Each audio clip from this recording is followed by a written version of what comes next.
Seekor naga kuno kena pemecatan dari kehidupan oleh juara manusia. Dan dia nggak ngerti kenapa. Karena sejauh yang dia ingat, dia nggak pernah punya masalah sama manusia sebelumnya. Malah, seringkali, dia jauh-jauh pergi demi bantu umat manusia. Jadi dia paling nggak pengen tahu kenapa mereka lakuin ini. Tapi manusia-manusia itu nolak kasih jawaban. Naga itu kira kalau manusia bunuh dia buat alasan egois. Dan jujur aja, dia udah hidup cukup lama. Jadi dia nggak bakal lawan mereka. Saat naga itu hancur jadi debu, dia minta ke malaikat pencabut nyawa buat bawa jiwanya ke dunia bawah, biar bisa istirahat. Tapi malaikat itu bilang nggak mau dan malah masukin jiwanya ke bayi. Naga itu buka mata dan nemuin orang tua barunya dan kakak laki-lakinya lagi ngelihat ke arahnya. Dan dari yang dia pahami, mereka memutuskan kasih nama dia Dolan. Tahun demi tahun berlalu, meskipun dulu dia dibunuh oleh manusia, Dolan tumbuh jadi pemuda yang baik hati dan peduli banget sama desa tempat dia dibesarkan. Di dunia ini, pertanian tuh satu-satunya industri yang ada. Jadi setiap pagi, Dolan bangun dan langsung kerja di sawah buat nyari nafkah. Di desa ini, kamu dianggap dewasa kalau udah umur 15 tahun. Nah, karena Dolan sekarang udah 16, dia udah pindah dari rumah orang tuanya, tinggal sendiri, dan ngurus dirinya sendiri. Suatu hari, dia lagi mancing bareng kakaknya, dan dia diingetin kalau besok itu harinya dia mau pergi ke rawa buat nyelidikin kejadian-kejadian aneh di sana. Dolan bilang, dia ingat, dan dia memang masih mau pergi, karena semua kadal di rawa hilang secara misterius sebulan lalu. Ada yang harus cari tahu, kenapa sebelum terjadi sesuatu yang parah. Mungkin benar, tapi kakaknya ngerasa kalau Dolan nggak harus pergi, karena itu biasanya tugas para penjaga. Dan Dolan setuju kalau sebenarnya itu bukan tugas dia. Tapi Kapten Baran dan yang lain udah cukup sibuk jaga desa. Jadi Dolan nggak mau gangguin mereka dengan hal ini. Kalau gitu, kakaknya nawarin buat nemenin biar aman. Tapi Dolan bilang nggak perlu, please nggak usah repot-repot. Beberapa saat kemudian, Dolan dan kakaknya udah dalam perjalanan kembali ke desa. Dan mereka berhasil nangkep ikan pertama hari itu. Jadi percakapan berakhir. Dan pas mereka selesai mancing, Dolan dapetin hasil tangkapan yang cukup besar.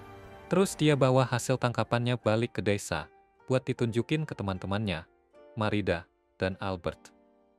Mereka kagum sama hasil tangkapan Dolan, tapi mereka khawatir karena Dolan malah mancing ketimbang persiapan buat misinya. Tapi Dolan bilang, mereka nggak perlu khawatir, karena dia udah pelan-pelan persiapannya selama beberapa hari terakhir. Ngomong-ngomong soal itu, Dolan mau berterima kasih ke Marida atas bantuannya, karena tanpa dia, Dolan bakal susah buat ngerayu kepala desa, biar ngizinin dia pergi. Marida bilang dia senang bisa bantu, dan karena Dolan yang pertama kali melatihnya, jadi dia tahu kalau Dolan lebih dari mampu buat balik dengan selamat. Dolan tanya, apakah Marida dan Albert ada rencana hari ini? Marida bilang, dia rencananya mau bawa anak-anak buat sesi latihan singkat hari ini. Tapi dia bilang Dolan nggak perlu khawatir soal itu, karena dia udah punya cukup hal yang harus diurus. Jadi Dolan pulang buat siapin ikan-ikan itu. Sambil membersihkan dan menggarami ikan, Dolan mikir tentang bagaimana desa bisa mempekerjakan penjaga yang cukup buat menjaga seluruh tempat ini tetap aman. Jadi semua penduduk desa diharapkan ikut ambil bagian buat jamin keamanan bersama. Tiba-tiba, Airi datang ke jendela Dolan dan ingetin dia kalau dia harus latihan sihir hari ini. Dolan benar-benar lupa soal itu. Jadi dia berterima kasih ke Airi karena udah datang jauh-jauh buat ngingetin dia. Lalu, dia dan Airi pergi ke rumah pembimbing sihir Dolan, dan begitu sampai, Dolan siap-siap buat nunjukin sihir serangannya. Dia mengucapkan mantra, dan dalam beberapa detik, sebuah energi kuat meluncur dari tangannya, menghancurkan target di depannya. Pembimbing sihirnya memuji Dolan karena kemampuan menyerangnya yang hebat, dan dia bilang gak banyak lagi yang bisa diajarin soal itu.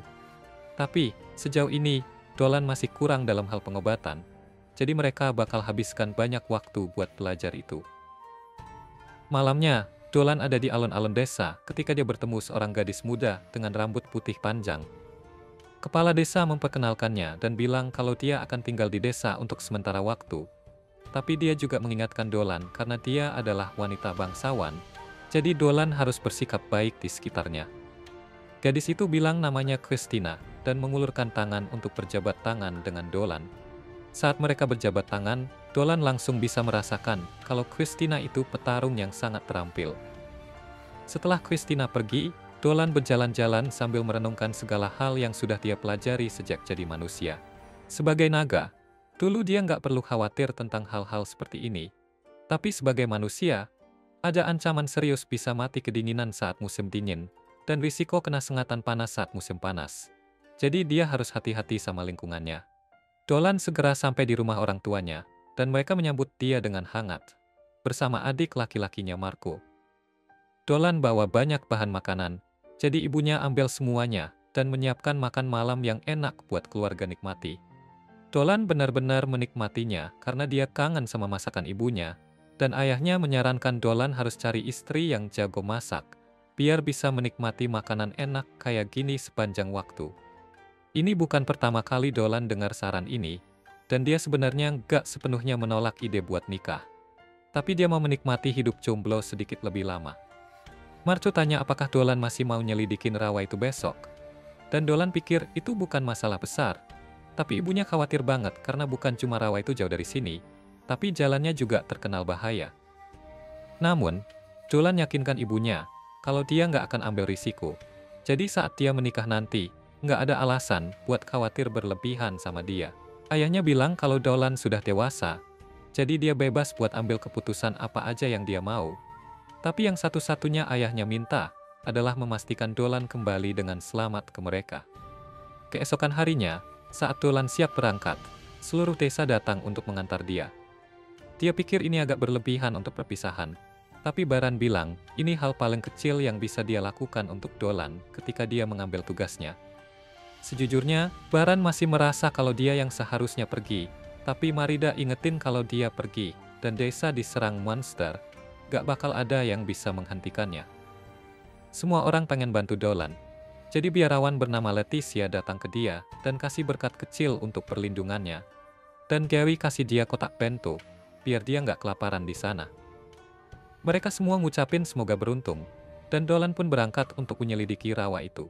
Kadal yang biasa tinggal di rawa itu sering berinteraksi dengan desa Dolan, tapi suatu hari, mereka tiba-tiba menghilang. Dolan nggak bisa abaikan kejadian aneh kayak gini. Jadi, dia pun menawarkan diri buat menyelidikinya, supaya bisa cari tahu apa yang terjadi.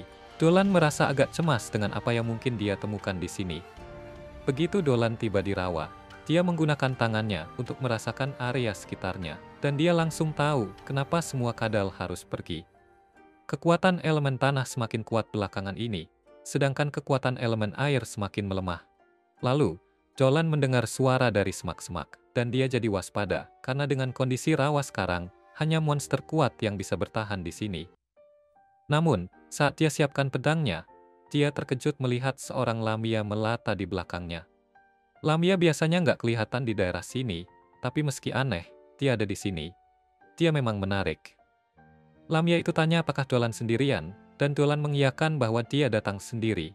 Yang membuat Lamia itu lega, karena apa yang akan dia lakukan bakal memalukan kalau ada orang lain di sini. Dia mencoba mengingat apa yang diajarkan ibunya, dan dari yang dia ingat, dia seharusnya menggunakan mantra pesona, kemudian melakukan serangkaian gerakan, tapi dia lupa bagaimana melakukannya dengan benar. Dolan lebih bingung daripada terpesona, tapi Lamia itu tetap cerita kalau dia tidak datang untuk berkelahi. Tiba-tiba muncul monster lumpur raksasa di atasnya. Dan monster itu kelihatannya nggak tipe yang tenang dan rasional. Monster itu menyerang Lamia, tapi Dolan melangkah tepat waktu dan memotong lengannya sebelum menyeret Lamia ke tempat aman. Mereka harus tetap diam dan tersembunyi sampai monster itu berhenti mencari mereka. Setelah monster itu pergi, Lamia nanya apa itu tadi. Dolan jelasin kalau itu elemen tanah yang gila, dan kemungkinan itulah alasan semua orang kadal yang tinggal di sini sebelumnya harus pergi. Ada gempa baru-baru ini yang mungkin bikin elemen tanah jadi kayak gitu. Dan sayangnya, Dolan gak yakin semuanya bakal kembali normal dalam waktu dekat. Nama Lamia itu Celina, dan Dolan pernah dengar kalau semua Lamia bisa pakai sihir, jadi dia tanya apakah Celina juga bisa. Celina bilang kalau dia bisa pakai sihir, jadi Dolan usul mereka bertarung bareng untuk kalahin monster itu.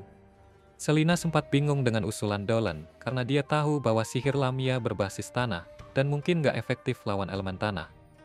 Tapi dia penasaran dan setuju buat coba. Namun, Celina punya satu mantra yang seharusnya bisa melukai elemen tanah itu. Jadi Dolan bikin rencana dan bilang dia akan menyerangnya dari depan, dan dia butuh Selina buat mendukungnya dari belakang. Mereka bersiap, dan Selina agak gugup karena harus kerjasama dengan manusia yang baru saja ia temui. Tapi dia nggak punya pilihan lain.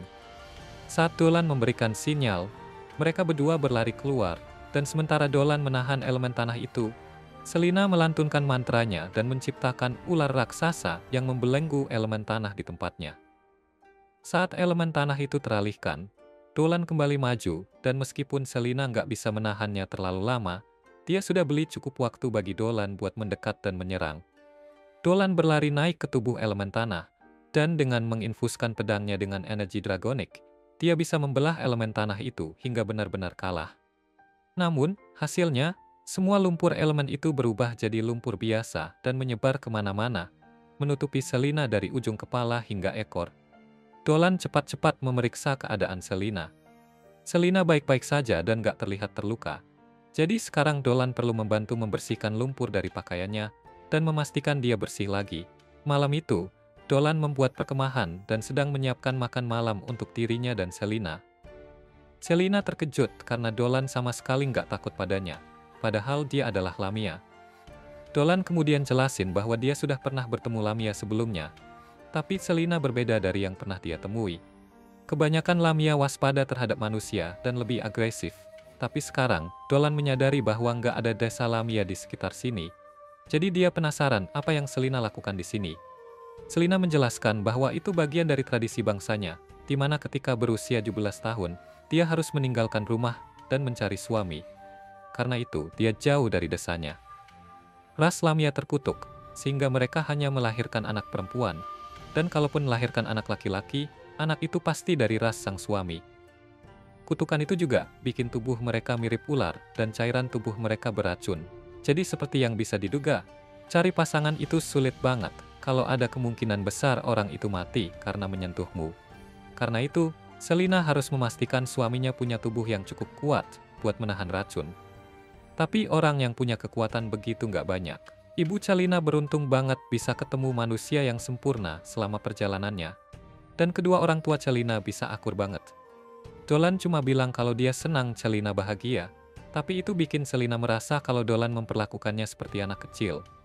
Dolan kemudian bilang kalau dia hanya merasa Celina itu lucu saat berbicara, yang bikin Selina jadi salah tingkah. Dolan menuangkan semangkuk sup untuknya, dan meskipun mungkin tidak seenak buatan ibunya, dia tetap percaya diri kalau Selina bakal suka.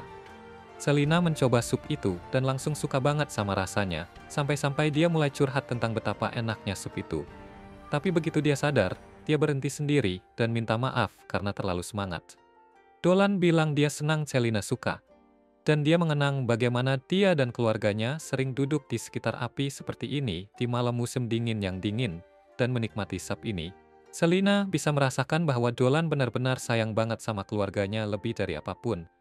Dan Dolan hampir nggak percaya dulu dia pernah habiskan waktu yang tampaknya seperti selamanya sebagai naga sendirian di dalam gua.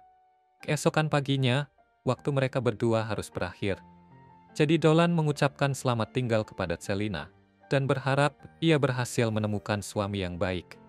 Tapi sebelum pergi, Dolan ingin memberi Selina hadiah, dan dia ingat pernah mendengar kalau Lamia suka energi kehidupan. Jadi, dia menuangkan sebagian energi hidupnya ke Selina, tapi itu malah bikin Selina pingsan hampir seketika. Dolan minta maaf karena melakukan itu tiba-tiba, karena dia baru sadar kalau kekuatan hidupnya mungkin terlalu kuat untuk Selina. Begitu Selina pulih, Dolan bilang dia akan mulai jalan kembali ke desanya. Dan dia mengundang Selina untuk datang berkunjung kapan-kapan sebelum memulai perjalanannya pulang. Lalu ceritanya beralih ke Selina yang melanjutkan perjalanannya, dan dia ketemu beberapa cowok di jalan. Awalnya mereka menyapa Selina dengan ramah karena ngira dia cuma cewek imut biasa. Tapi begitu tahu dia adalah Lamia, mereka langsung kabur ketakutan. Selina bingung apa mereka harus segitu takutnya. Dan setelah itu kita lihat Dolan lagi latihan bikin ramuan sihir bareng Maguru dan Airi. Airi jelasin kalau beda sama obat biasa, ramuan sihir dibuat pakai bahan-bahan yang terinfus sihir, makanya harus ekstra hati-hati waktu bikin. Kesalahan sekecil apapun dalam pengukuran bisa berakibat fatal, dan kita lihat Airi berhasil bikin ramuan, sementara Dolan gagal. Ngelihat ini, Maguru mikir kalau Dolan nggak terlalu ahli pakai tangannya, dan dia minta maaf soal itu. Airi coba nyemangatin Dolan dengan bilang kalau dia nggak perlu sedih. Soalnya Dolan punya kualitas lain seperti matanya yang jeli terhadap herbal medis, sikap baiknya sama anak-anak, dan wajahnya yang tampan juga. Dolan berterima kasih atas pujian itu, tapi dia bilang memang benar kalau dia kesulitan mengikuti resep yang rumit. Dolan merasa dia perlu meningkatkan ketelitiannya, dan Maguru memperhatikan kalau nggak ada masalah dengan ramuan Airi. Airi senang dengar itu, dan Maguru bilang ke Airi kalau dia boleh main di luar karena tugasnya hari ini udah selesai. Tapi, Airi malah pilih bantu ibunya kerjakan tugas rumah, mencoba berpura-pura supaya Dolan pikir dia lebih dewasa dibanding anak-anak lain. Dolan lalu berpikir kalau di kehidupan sebelumnya, dia adalah naga dan gak pernah berurusan dengan obat-obatan.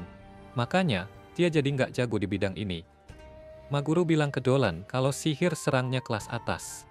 Tapi, dia masih belum menguasai cara membuat ramuan sihir, dan minta maaf soal itu. Maguru memastikan bahwa tidak perlu tergesa-gesa, dan sejak dia punya bakat untuk itu, tantangan yang ada justru bisa bantu dia untuk semakin berkembang. Dolan mengerti, dan Maguru menambahkan bahwa dia akan mengajarinya selama yang diperlukannya. Kemudian, kita lihat Dolan sedang makan siang bareng keluarga Airi, dan dia merasa nggak enak hati ikut makan, tapi mereka bilang nggak apa-apa, karena mereka yang ngundang dia buat makan bareng. Mereka pun berdoa kepada Dewi. Mereka kemudian menyebut Myral untuk berterima kasih atas makanan itu, dan Dolan berpikir sudah lama sejak terakhir kali dia lihat Myral. Setelah selesai makan, kita lihat Dolan lari untuk melatih murid-murid. Lalu seorang wanita setengah binatang menghentikannya di jalan. Dia ingatkan kalau Dolan harus latih anak-anak hari ini, dan dia penasaran apakah Dolan nggak sempat minum susu segar darinya. Dolan jelasin kalau Miyu adalah manusia setengah sapi, dan dia berbagi susu dengan penduduk desa. Rasanya enak banget, dan Dolan coba menolak, tapi dia akhirnya tergoda ketika Miyu menawarkannya, dan dia meminumnya. Lalu, dia lanjut lari ke tempat latihan, dan di sana kita lihat Albert mengawasi latihan anak-anak. Melihat Dolan mendekat, Albert suruh anak-anak buat istirahat. Tapi anak-anak terlalu semangat lihat Dolan, dan mereka mau pamer teknik mereka. Albert bilang ke mereka supaya istirahat seperti yang dia instruksikan, dan meski nggak mau, mereka terpaksa mengikuti perintahnya. Pada saat yang sama, Dolan merasakan keberadaan monster di semak-semak terdekat, dan dia memutuskan untuk nggak menelusurinya di depan yang lain. Malamnya, dia kembali ke tempat yang sama, dan berpikir bahwa keberadaan yang dia rasakan siang tadi memang berasal dari monster, dan rasanya agak familiar. Dia yakin kalau monster itu bukanlah monster, tapi lebih seperti seseorang yang dia kenal. Meskipun dia yakin orang yang dia pikirkan nggak ada di sini, tapi Dolan tetap memeriksa untuk memastikan, dan dia menemukan Selina yang sedang menyeka keringat dari tubuhnya. Selina jadi malu ketahuan dalam kondisi seperti itu oleh Dolan, dan dia tersandung, tapi Dolan menyelamatkannya dari jatuh. Dalam posisi yang canggung, Dolan tanya apa yang Selina lakukan di sini, dan Selina cepat-cepat menutupi tubuhnya. Dolan mengagumi kecantikannya, dan dia merasa kehabisan kata-kata untuk mengungkapkan perasaan yang sebenarnya. Selina langsung minta dia untuk merem, dan Dolan bilang rasanya nggak ada salahnya ngelihat, karena nggak akan ngurangin kecantikannya. Selina bingung bagaimana Dolan bisa begitu santai, dan dia mengatakan kalau memuja hal-hal indah itu insting alami, dan Selina menampar dia supaya sadar. Dolan kemudian minta maaf atas kelancangannya, dan kita lihat Selina sudah memaafkannya. Dolan kemudian bertanya kenapa dia ada di sini, karena harusnya dia pergi ke selatan untuk mencari suaminya. Dan Selina menjelaskan itu memang rencananya, tapi semua orang yang dia temui ketakutan padanya, dan mereka lari. Dolan sadar kalau ini alasan Selina datang mencari dia, dan dia menyebutkan kalau dia juga takut berinteraksi dengan manusia, tapi dia beranikan diri untuk menyapa mereka, hanya untuk melihat mereka lari ketakutan. Dolan bilang dia sebenarnya senang Selina ada di sini, karena dia memang berharap bisa bertemu lagi. Selina senang mendengarnya. Dia bilang akan bantu Selina dengan cara apapun yang bisa, dan menanyakan apakah Selina mau tinggal bersama dia.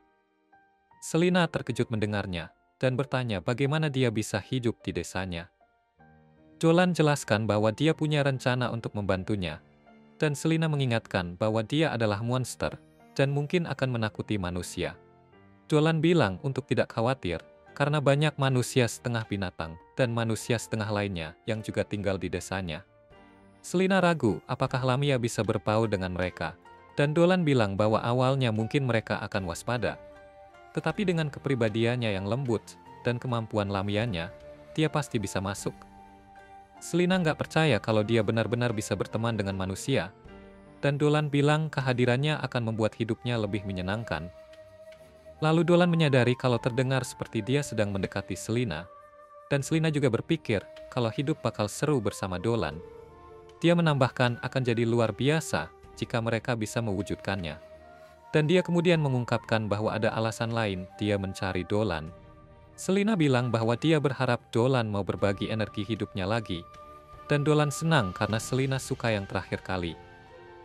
Selina menjelaskan kalau dia belum pernah merasakan energi hidup yang begitu mengenyangkan dan lezat, dan Dolan bilang dia bisa memiliki kapan saja dia mau.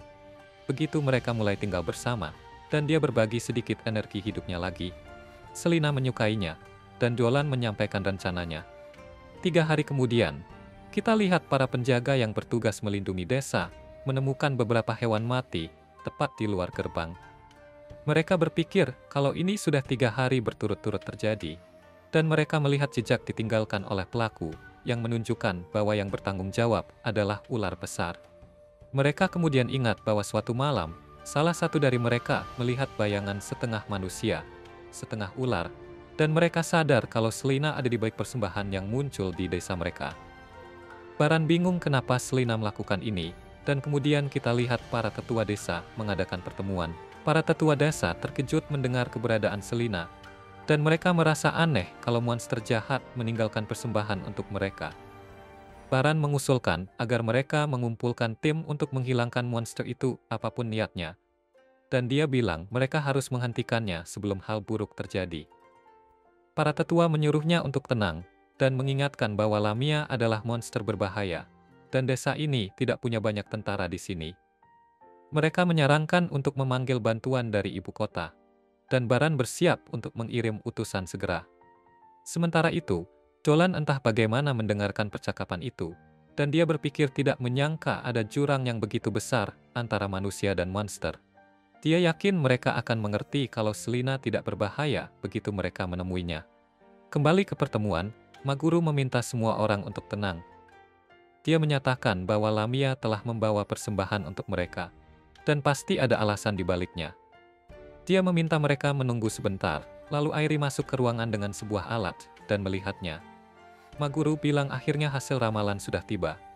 Kepala desa dengan penasaran menanyakan hasilnya, dan Maguru bilang bahwa kedatangan ular akan membawa keberuntungan bagi mereka. Dolan senang mendengar ini, dan sorenya, dia menuju ke Selina dengan berpikir bahwa mereka bisa lanjut ke fase akhir rencana mereka. Dia kasih tahu ke dia kalau penduduk desa udah nggak sewaspada dulu lagi sama dia. Semuanya berkat strategi ngasih-ngasih miliknya. Selina malah kasih kredit ke dia karena dia yang mikirin rencana itu. Terus dia bilang sekarang tinggal sentuhan akhir aja dan kasih instruksi ke Selina soal yang harus dilakukan. Lalu, pemandangannya pindah ke Baran yang lagi mimpin latihan outdoor buat semua yang bisa bertarung di desa. Dia jelasin kalau mereka harus siap menghadapi ancaman Lamia yang sebentar lagi datang. Albert ngeliat kebanyakan orang penting di desa ikut latihan, dan Dolan ngasih tahu kalau mereka ini inti pertahanan desa. Dia pikir mereka adalah orang-orang yang dibutuhin buat tahap akhir rencana, dan dia tunjuk kalau Kapten Baran dan Wakil Kapten Marida ada di sini. Pendeta Leticia juga ikutan. Dia pikir Leticia penting banget di rencana ini, soalnya dia dianggap kayak penyampai pesan Dewi, dan kalau nggak hati-hati, dia malah bisa bilang kalau Selina itu jahat. Dia rasa sisanya tergantung Selina, dan kita bisa lihat Lamia jadi gugup. Dia ingat rencana yang Dolan bilang, dan kita tahu kalau besok mereka bakal latihan di wilayah Kelinci. Jadi, rencananya dia bakal sengaja masuk ke sarang. Abis itu, dia kasih sinyal ke Selina biar datang nyelamatin dia. Dan begitu yang lain lihat dia melakukan ini, mereka nggak bakal anggap dia monster jahat lagi. Baran mau mulai kasih instruksi buat latihan hari ini. Tapi sebelum dimulai, ada seorang prajurit datang lari-lari. Dia bilang kalau itu udah datang, dan Baran kira itu pasti Lamia. Dia suruh anak buahnya siap-siap, tapi Dolan bingung karena dia belum kasih sinyal ke Selina buat muncul. Terus ternyata prajurit itu bilang kalau yang datang bukan Lamia, dan kita lihat ada beruang berarmor ganas di sana. Baran bingung lihat beruang berarmor di pinggir hutan, dan dia suruh semua orang mundur, soalnya binatang ini bisa bunuh mereka dengan mudah. Mereka semua mundur, tapi anak Baran jatuh tersandung, dan beruangnya mendekat ke arahnya. Beruang itu mau menyerang, dan Dolan langsung gerak buat nyelamatin, tapi dia nggak yakin apa bisa sampai tepat waktu, tanpa pakai kekuatan naganya. Tiba-tiba Selina lompat buat nyelamatin anak itu, dan dia menahan serangan beruangnya. Semua orang kaget lihat Lamia nyelamatin anak itu, dan Selina pakai mata terkutupnya buat nyuruh beruang kembali ke hutan. Beruangnya akhirnya balik ke hutan. Beruangnya pelan-pelan mundur, dan semua orang kaget lihat itu. Selina tanya ke anak itu, apakah dia baik-baik aja, dan dia senang ternyata anak itu nggak kenapa-napa. Baran keluarkan palunya sambil ancam Lamia buat menjauh dari Toro dan Dolan, dan Toro lari balik ke ayahnya. Baran minta Dolan juga balik, tapi Dolan bilang supaya Baran janji dulu gak bakal sakitin Lamia. Marida berpikir kalau Lamia tadi memang nyelamatin Dolan dan Toro, tapi Baran bilang kalau Lamia itu monster berbahaya. Dolan menyatakan kalau dia nggak diajari untuk balas kebaikan dengan kebencian, dan dia nggak mau bergerak dari posisinya. Baran terus nanya ke Lamia, apakah dia yang selama ini suka ninggalin persembahan di luar desa mereka? Dia jawab iya, dan nggak sengaja keceplosan ngomong. Baran tanya kenapa dia lakukan itu, dan dia ngenalin dirinya sambil minta izin, biar bisa tinggal di desa mereka. Dia cerita kalau dia udah ninggalin desanya buat berpetualang, tapi ternyata jalan-jalan sendirian lebih sepi dari yang dia kira. Dia bilang kalau dia nggak minta buat tinggal selamanya, tapi dia berharap mereka bisa terima dia untuk sementara waktu. Dia juga bilang kalau ayahnya manusia, jadi dia nggak punya niat buat ngerugiin mereka. Para prajurit pun ngerasa kalau dia nggak seram sama sekali, dan Marida bilang kalau ramalan Maguru bener lagi. Terus kita lihat Leticia terkejut, dan ternyata dia lagi dapat pesan dari Dewi Miral. Dia kasih tahu semua orang kalau Dewi bilang, Lamia yang di depan mereka bukan jahat, dan Dewi minta mereka hidup bersama harmonis. Leticia lalu mendekat ke Lamia, sambil bilang kalau dia tahu selama ini matanya ditutup biar gak bikin takut, dan dia minta Selina buat buka matanya. Selina buka matanya, tapi dia langsung pingsan karena luka yang dia dapat tadi. Pemandangan ganti ke Selina yang sudah diperban, lagi ditunjukin rumah barunya di desa. Dan Baran minta dia cek apakah semuanya sesuai. Soalnya Lamia dan manusia punya kebutuhan yang beda. Selina masuk ke dalam rumah, dan dia lihat banyak bantal dan boneka-boneka di atas tempat tidur. Dia peluk salah satu bonekanya, dan dia berpikir kalau itu lembut banget. Marida bilang kalau ide nambahin bantal-bantal itu dari Baran, dan Selina berterima kasih ke semuanya karena sudah ngasih dia rumah yang indah. Baran lalu minta maaf karena sudah nunjukin senjata ke dia, padahal dia barusan nyelamatin anaknya. Tapi Selina minta dia buat lupain aja. Airi bilang ke Selina kalau mereka nggak tahu banyak tentang Lamia, jadi dia berharap Selina bisa ngajarin mereka. Dan Selina juga minta diajarin tentang manusia.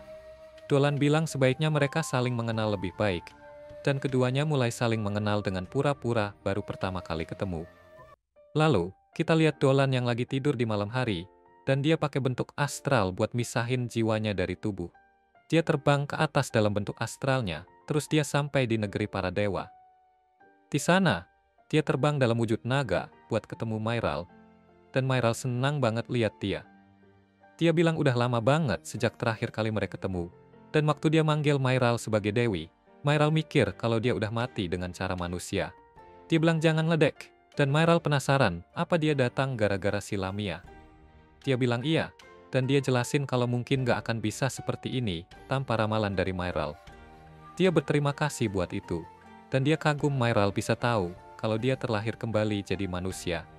Myral bilang dia bisa ngerasain jiwa Dolan di antara doa-doa yang dipersembahkan untuknya, dan jiwanya berkilauan dengan sukacita hidup. Itu bikin dia kaget, karena Dolan dulu muak sama hidup.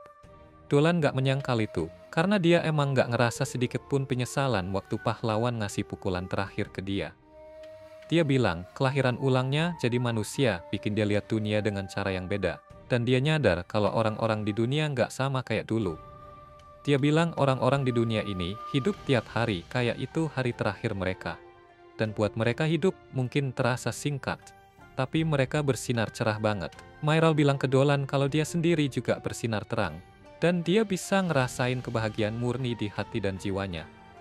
Dia juga bilang hal yang sama buat Selina, dan Dolan sekali lagi berterima kasih untuk segalanya. Lalu, pemandangan pindah ke pagi hari di mana Selina masuk ke rumah Dolan dengan heboh, ngebangunin dia, dan Dolan bilang semestinya dia ketok pintu dulu sebelum masuk. Selina minta maaf, tapi Dolan bilang gak apa-apa, dan dia lihat Dolan tampak bahagia. Dolan bilang dia mimpi ketemu teman lama dan dapat kata-kata baik dari dia. Dia terus nanya kenapa Selina datang sepagi ini, dan Selina ingetin kalau mereka janji mau tanam kentang bareng Christina hari ini. Dia bilang kalau Christina bakal sedih kalau tahu Dolan lupa soal itu. Dan kita bisa lihat Christina yang dengerin semua itu dari luar, tapi dia nggak tampak sedih. Lalu, pemandangan pindah ke kota Galoa, dan ada seorang gadis yang nganter surat ke kepala sekolah akademi di kota itu. Kepala sekolah bilang ke gadis itu buat naruh surat-surat di tempat biasanya, dan salah satu peri di bawah komando kepala sekolah bawa surat itu ke dia. Gadis itu meminta kepala sekolah untuk segera membaca surat itu, karena surat hari ini spesial, dan kepala sekolah menyadari kalau surat itu dari Christina, kebanggaan akademi mereka. Kepala sekolah yang bernama Olivia kemudian membuka suratnya dengan sihir, dan dia mulai membacanya. Dalam surat itu, Christina menyapa dia dan mengatakan kalau sudah cukup lama sejak dia pindah ke desa Faran. Dia menjelaskan kalau desa ini menghadapi cuaca yang keras dan ancaman terhadap keselamatannya. Penjelasannya terasa hidup saat kita melihat Christina bertarung dengan wakil kapten penjaga, dan kerumunan senang banget lihat mereka sparring. Mereka bilang kalau Marida belum serius, dan Christina setuju. Marida kemudian memutuskan untuk mulai serius, dan Christina senang mendengarnya. Mereka berdua kemudian bertarung dengan sungguh-sungguh, dan Christina berhasil mengalahkan Marida. Dia mengulurkan tangan untuk membantu Marida bangkit, dan Marida bilang kalau keterampilan Christina dengan pedang sungguh luar biasa. Christina juga memuji ilmu pedang Marida, bilang kalau itu indah, cepat, dan tajam, yang bikin Marida jadi tersipu. Balan lalu memuji mereka atas pertarungan yang hebat, dan Marida mengundang Christina makan siang bareng mereka. Christina setuju, dan lewat suratnya, dia bilang ke Olivia kalau orang-orang di desa ini hangat dan sudah menjadikannya bagian dari kehidupan mereka. Terus, adegannya pindah ke Christina yang sedang makan siang di kedai bareng Marida, dan cewek-cewek dari desa itu sibuk menyajikan berbagai masakan ke Christina. Gak tahu mana yang bakal dia suka. Christina bilang kalau dia suka semua yang mereka buat di desa ini, dan senyum hangatnya bikin cewek-cewek itu jadi tersipu. Dia tanya apakah ada yang salah, dan mereka bilang kalau Christina cantik banget. Balan lalu datang ngajak Christina minum, tapi Albert bilang sebaiknya dia nolak karena Balan suka minum banyak, dan begitu mulai nggak bisa berhenti sampai pagi. Balan bilang itu nggak benar, dan yang lain bilang jangan seret Christina ke kebiasaannya. Christina mau bilang sesuatu, tapi mereka nggak dengerin dia, dan Balan minta maaf karena udah bikin dia tersinggung. Lalu pergi bareng yang lain buat minum. Terus, adegan pindah ke Christina yang ada di penginapan desa pada malam hari, dan dia merasa agak terasing dari orang-orang di desa. Dia dengar suara orang-orang di luar, dan dia lihat Balan dan teman-temannya menuju ke rumahnya. Di malam berikutnya, kita lihat Christina lagi latihan ilmu pedang, dan Selina sama Dolan ketemu dia. Melihat wajah serius Christina, Selina bertanya-tanya apakah ada yang salah, tapi Christina nggak mau bilang. Selina lalu mengundangnya ke rumah, dan adegannya berpindah ke mereka bertiga di rumah Selina. Selina tunjuk-tunjukin area rumahnya, termasuk tempat tidurnya, sambil bilang kalau itu sangat nyaman dan bikin dia sering mimpi indah. Christina penasaran apakah tempat tidur Selina emang seharusnya seperti itu, dan Selina ngajak dia coba tempat tidurnya, biar dia juga bisa dapat mimpi indah. Christina ragu-ragu, terus Dolan bilang kalau cuma karena tempat tidur ini pas buat Selina, bukan berarti manusia juga bakal ngerasa nyaman. Selina mikir dia gak terlalu buru-buru tadi, jadi dia minta maaf. Tapi Christina akhirnya gabung di tempat tidur. Dia juga coba bantalnya, dan bilang memang nyaman banget. Selina cerita kalau ide ini dari Balan, dan awalnya dia khawatir apakah penduduk desa bakal nerima dia atau enggak. Tapi semakin lama dia mengenal desa ini, semakin dia suka tinggal di sini. Selina cerita kalau Balan suka banget sama susu yang diproduksi istrinya, Mie. Dan dia sama penduduk desa, sering lomba siapa yang bisa minum lebih banyak susu Miu dalam sekali duduk. Christina mikir kalau itu alasan kenapa semua orang pergi ke rumah Balan tadi. Selina lalu cerita tentang kebiasaan unik para penduduk desa. Dolan bilang kalau semua penduduk di sini punya keunikan masing-masing. Dan dia ungkapkan kalau Marida itu di luar memang kelihatan kayak prajurit, tapi dia suka banget sama makanan manis. Selina kemudian nanya kenapa Dolan cuma berdiri di situ dan gak gabung di tempat tidur. Dolan coba nolak ajakan itu, tapi Christina juga ngotot. Akhirnya mereka narik Dolan ke tempat tidur. Lalu pemandangan berpindah ke Dolan, dan beberapa anak laki-laki lainnya lagi minum susu Miu di kedai. Dan mereka semua suka. Dolan nanya, apakah ada yang mau berkompetisi dengannya untuk lihat siapa yang bisa minum lebih banyak susu istrinya. Tapi nggak ada yang mau tanding sama dia. Selina dan Christina masuk ke kedai, dan Balan tanya Christina kenapa datang ke sini. Christina bilang, dia mau coba susu yang Balan banggakan banget dan Miu bawain buat dia. Christina minum segelas susu itu dalam sekali teguk. Christina berpikir kalau susunya enak banget. Melihat ini, Balan penasaran apakah dia peminum berat. Dan Christina bilang memang dia minum lebih banyak dari orang biasa. Balan lalu menantangnya lomba minum susu, dan Christina terima tantangan itu. Mereka mulai minum, dan terus menaruh mak satu demi satu. Semua orang yang berkumpul di kedai kagum melihat seberapa banyak mereka bisa minum. Dan akhirnya, Balan sudah kenyang sebelum Christina dan semua kaget lihat dia hampir kalah. Dia tetap lanjut minum, tapi akhirnya tumbang setelah satu gelas lagi. Semua orang bersorak buat Christina, dan dia merasa semakin dekat dengan penduduk desa. Setelah itu, kita lihat Christina lagi minum susu bareng Dolan dan Selina. Dan mereka tanya apakah Christina baik-baik saja minum lebih banyak. Christina bilang, kalau dia baik-baik saja. Miu datang dan minta Christina coba susu pertama dari anak perempuannya Mil. Dia bilang sebenarnya dia mau suaminya coba dulu, tapi kondisi Balan nggak memungkinkan buat minum lagi. Christina setuju buat coba susu itu, dan setelah minum dia bilang kalau susunya mantap, halus, dan manis. Dia minta segelas lagi. Mil pun memeluknya dengan senang setelah dengar pujian itu. Olivia lalu sadar kalau Christina menulis di suratnya bahwa dia makin dekat dengan penduduk desa berkat Dolan dan Selina, dan desa Ben mulai jadi tempat yang dekat di hatinya.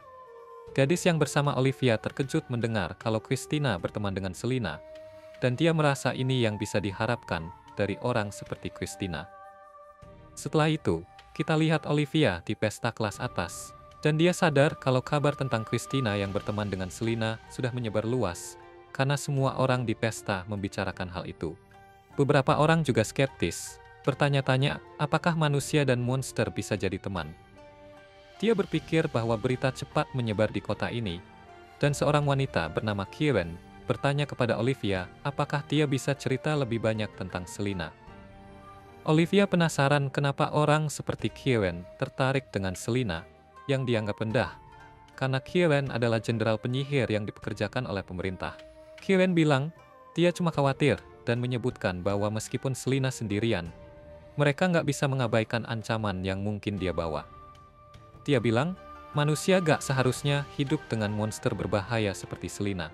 Dan mereka juga belum menyelesaikan rangkaian kasus orang hilang baru-baru ini.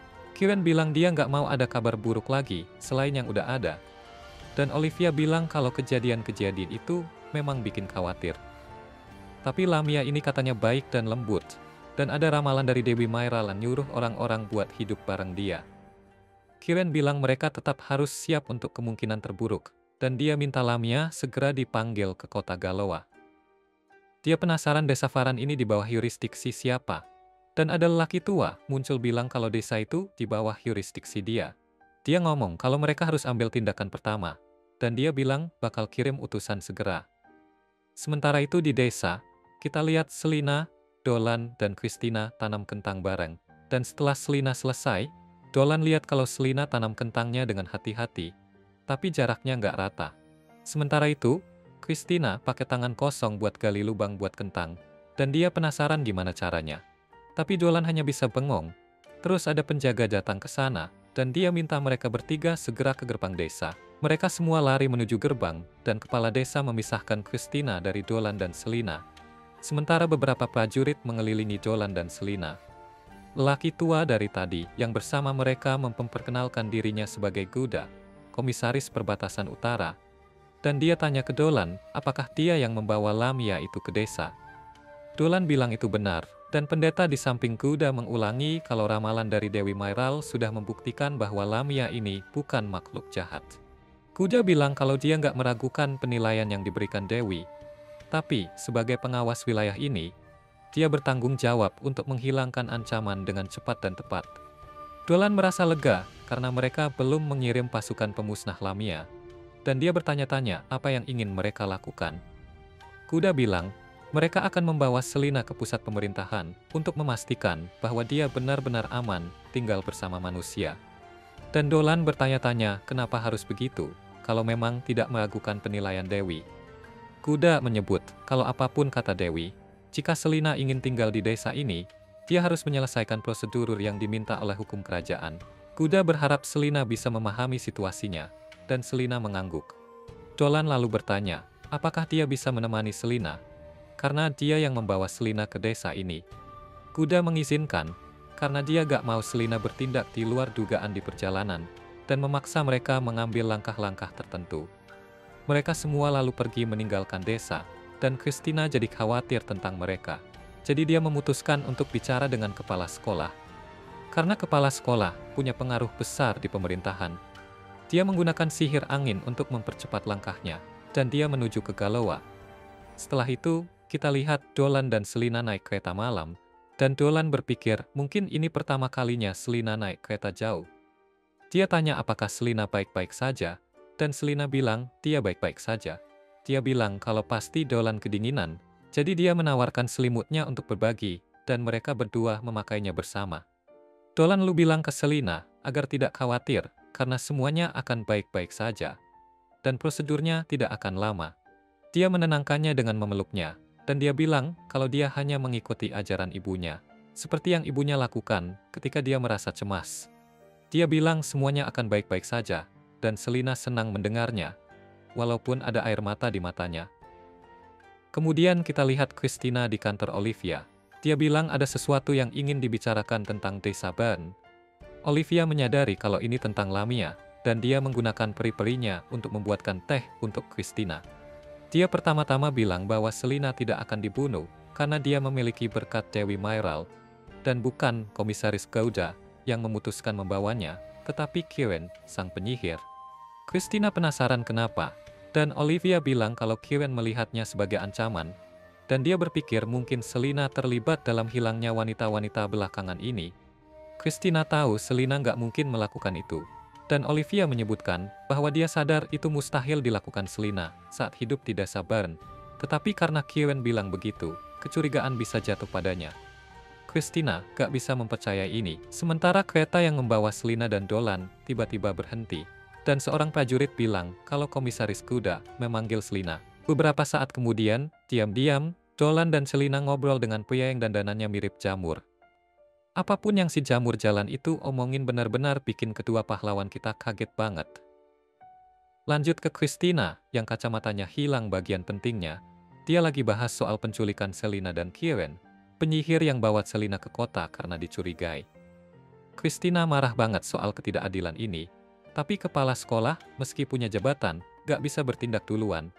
Gak tanpa menyalahgunakan wewenang hukum. Seakan semuanya belum cukup buruk, Olivia menyebutkan kekhawatirannya tentang satu masalah lain lagi. Di tempat lain, Dolan dan Selina dibawa ke hadapan Kieran, yang berdiri di posisi yang sangsa seperti biasanya. Penyihir itu kaget karena gak sadar pahlawan kita ada di sana, dan dia menyambut mereka ke kota Galois. Kieran nyuruh si pria kecil jamur balik dan selesaikan laporannya sebelum undang Dolan dan Selina makan malam bareng. Makanannya tertata rapi, dan Selina senang banget lihat makanan yang kelihatannya enak. Tapi Dolan gak gampang terdistraksi dan langsung ke poin utamanya. Kieran bikin kejutan ketika dia bilang kalau dokumen tentang tinggalnya Selina di desa bakal selesai pertama kali di pagi hari. Tapi untuk sekarang, mereka harus nikmati makanannya dulu. Keramahan si penyihir itu sangat membantu menenangkan ketakutan Selina, karena dia pikir dia bakal dibunuh, karena jadi manusia ular. Kieran meyakinkannya, bahwa meskipun awalnya dia curiga Selina bisa memanipulasi penduduk desa dengan mata jahatnya, Setelah bertemu, dia nggak bisa bayangin Selina melakukan sesuatu yang jahat. Dia meyakinkan mereka kalau nggak ada yang perlu dikhawatirkan, tapi musik menyeramkan di latar belakang tampaknya bilang lain. Di kantor kepala sekolah, kita tahu kalau si jamur sudah datang, dan musik menyeramkannya sendiri juga mulai. Christina kaget dengan kehadirannya yang tiba-tiba, tapi gubernur masuk dengan tenang dan ngasih tahu kalau dia harus bicara dengan kepala sekolah segera. Balik ke makan malam, Kieran tanya apakah mereka menikmati anggurnya dan sepertinya pas banget. Dolan mulai agak mabuk, tapi terasa agak aneh, dan si penyihir nyuruh dia pergi ke dapur. Dia mengagumi kecantikan Selina. Rambut emas Selina, mata birunya yang cerah, sisik yang berkilau. Dia benar-benar unik. Kieran akhirnya mengungkapkan mata satunya bersamaan dengan niat jahatnya. Dia mengumumkan bahwa dia tidak sabar untuk memakan setiap bagian dari Lamia. Ternyata, Kieran memakai obat penenang kuda yang sama untuk mencampurkan minuman orang, dan kedua pahlawan kita jatuh pingsan. Kembali ke perpustakaan, gubernur ragu untuk mengungkapkan sesuatu, tapi dia memutuskan bahwa ini saatnya melanggar NDA yang Kieran buat dia tanda tangani. Dia mulai dengan membahas rentetan kasus hilang baru-baru ini yang melanda kota. Sepertinya banyak wanita muda yang hilang tanpa jejak. Christina sudah mendengar tentang ini, dan juga tahu bahwa tidak ada dari mereka yang telah ditemukan sampai sekarang.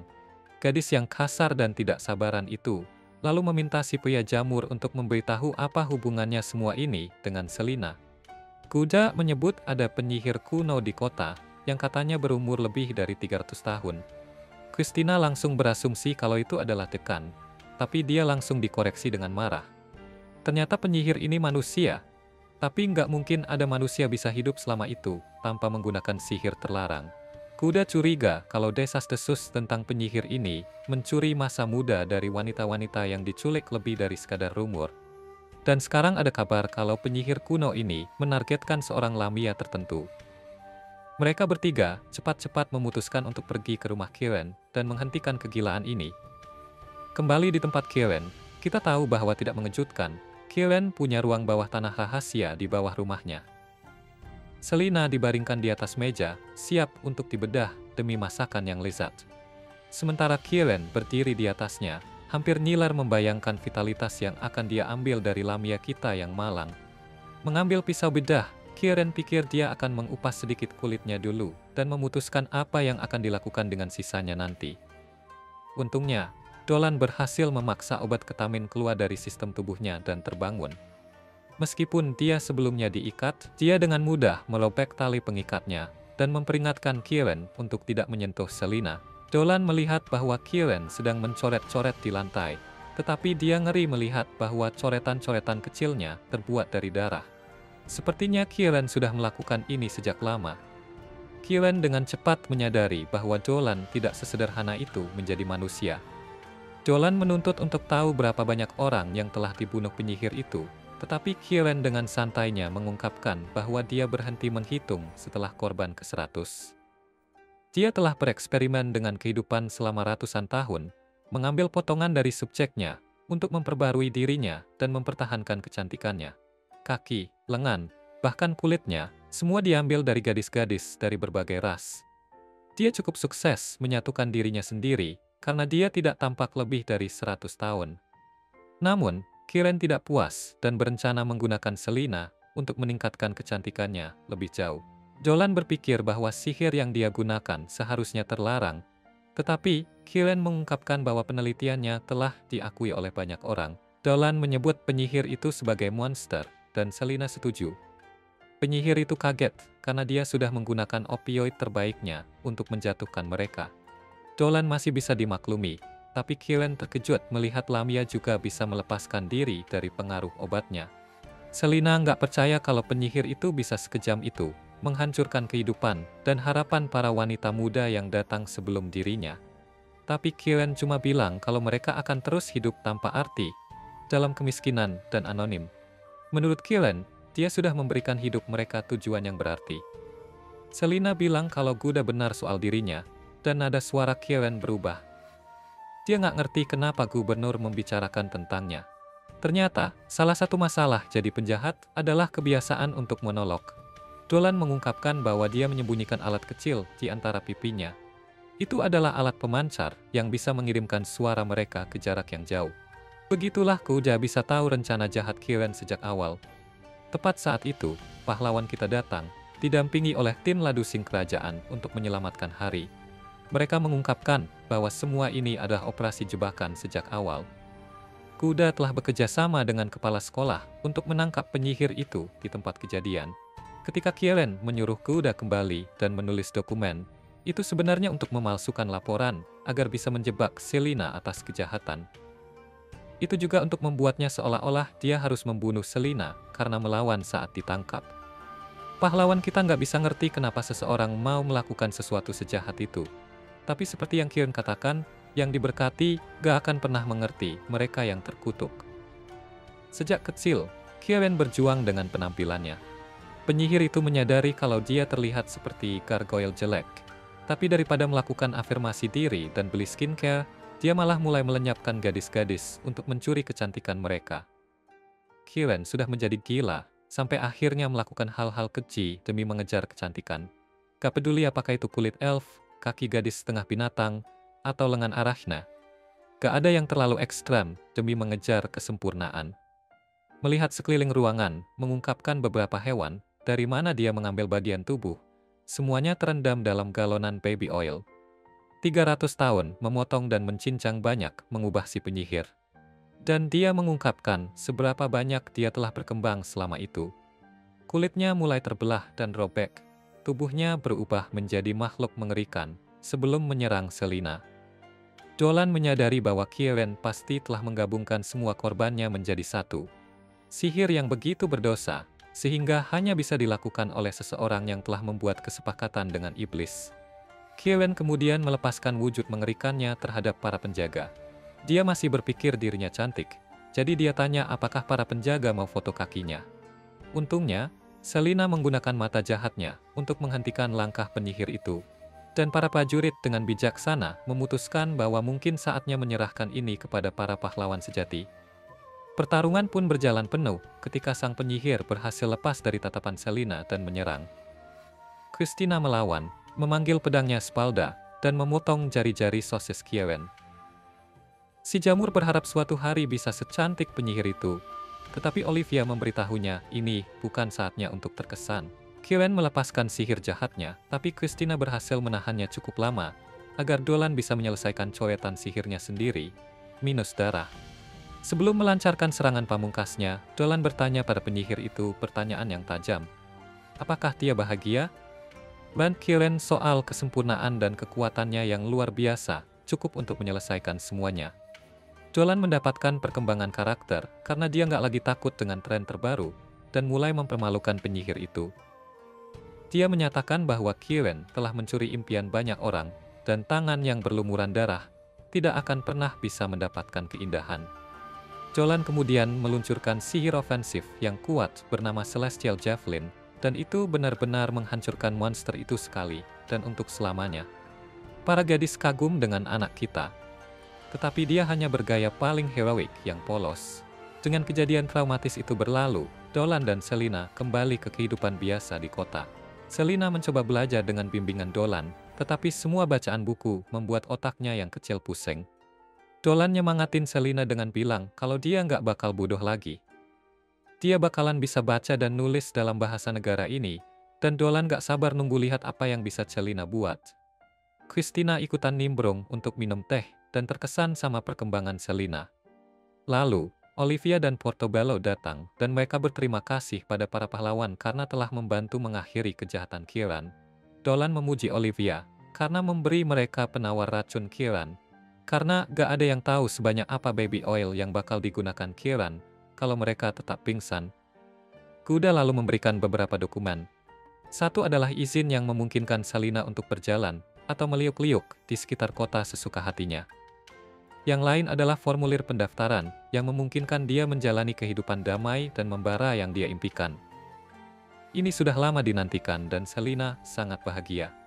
Dia juga bilang kalau kuda jadi kelihatan lebih baik dan gak terlalu konyol setelah melepas topinya. Dekan mengumumkan bahwa ada seseorang lagi yang menunggu untuk bertemu mereka. Kita diperkenalkan pada Denzel, yang ternyata adalah anak dari nenek tua Maguru.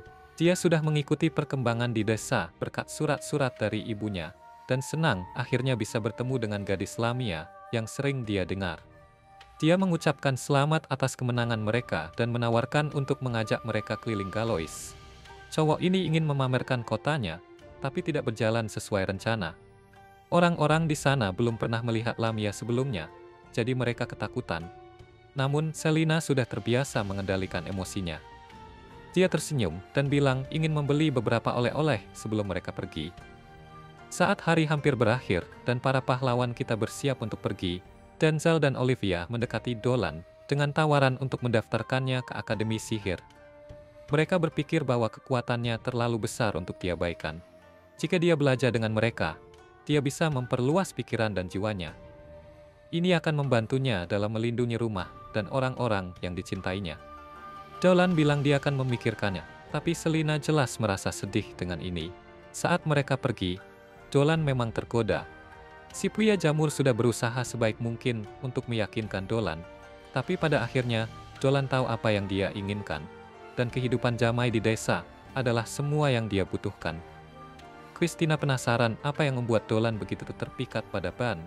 Dolan menjawab bahwa dia merasa ada urusan yang belum selesai di Bern, yang tidak bisa dia tinggalkan. Setelah melihat semua yang ditawarkan kota besar, Dolan bertanya pada Christina pendapatnya tentang sekolah sihir.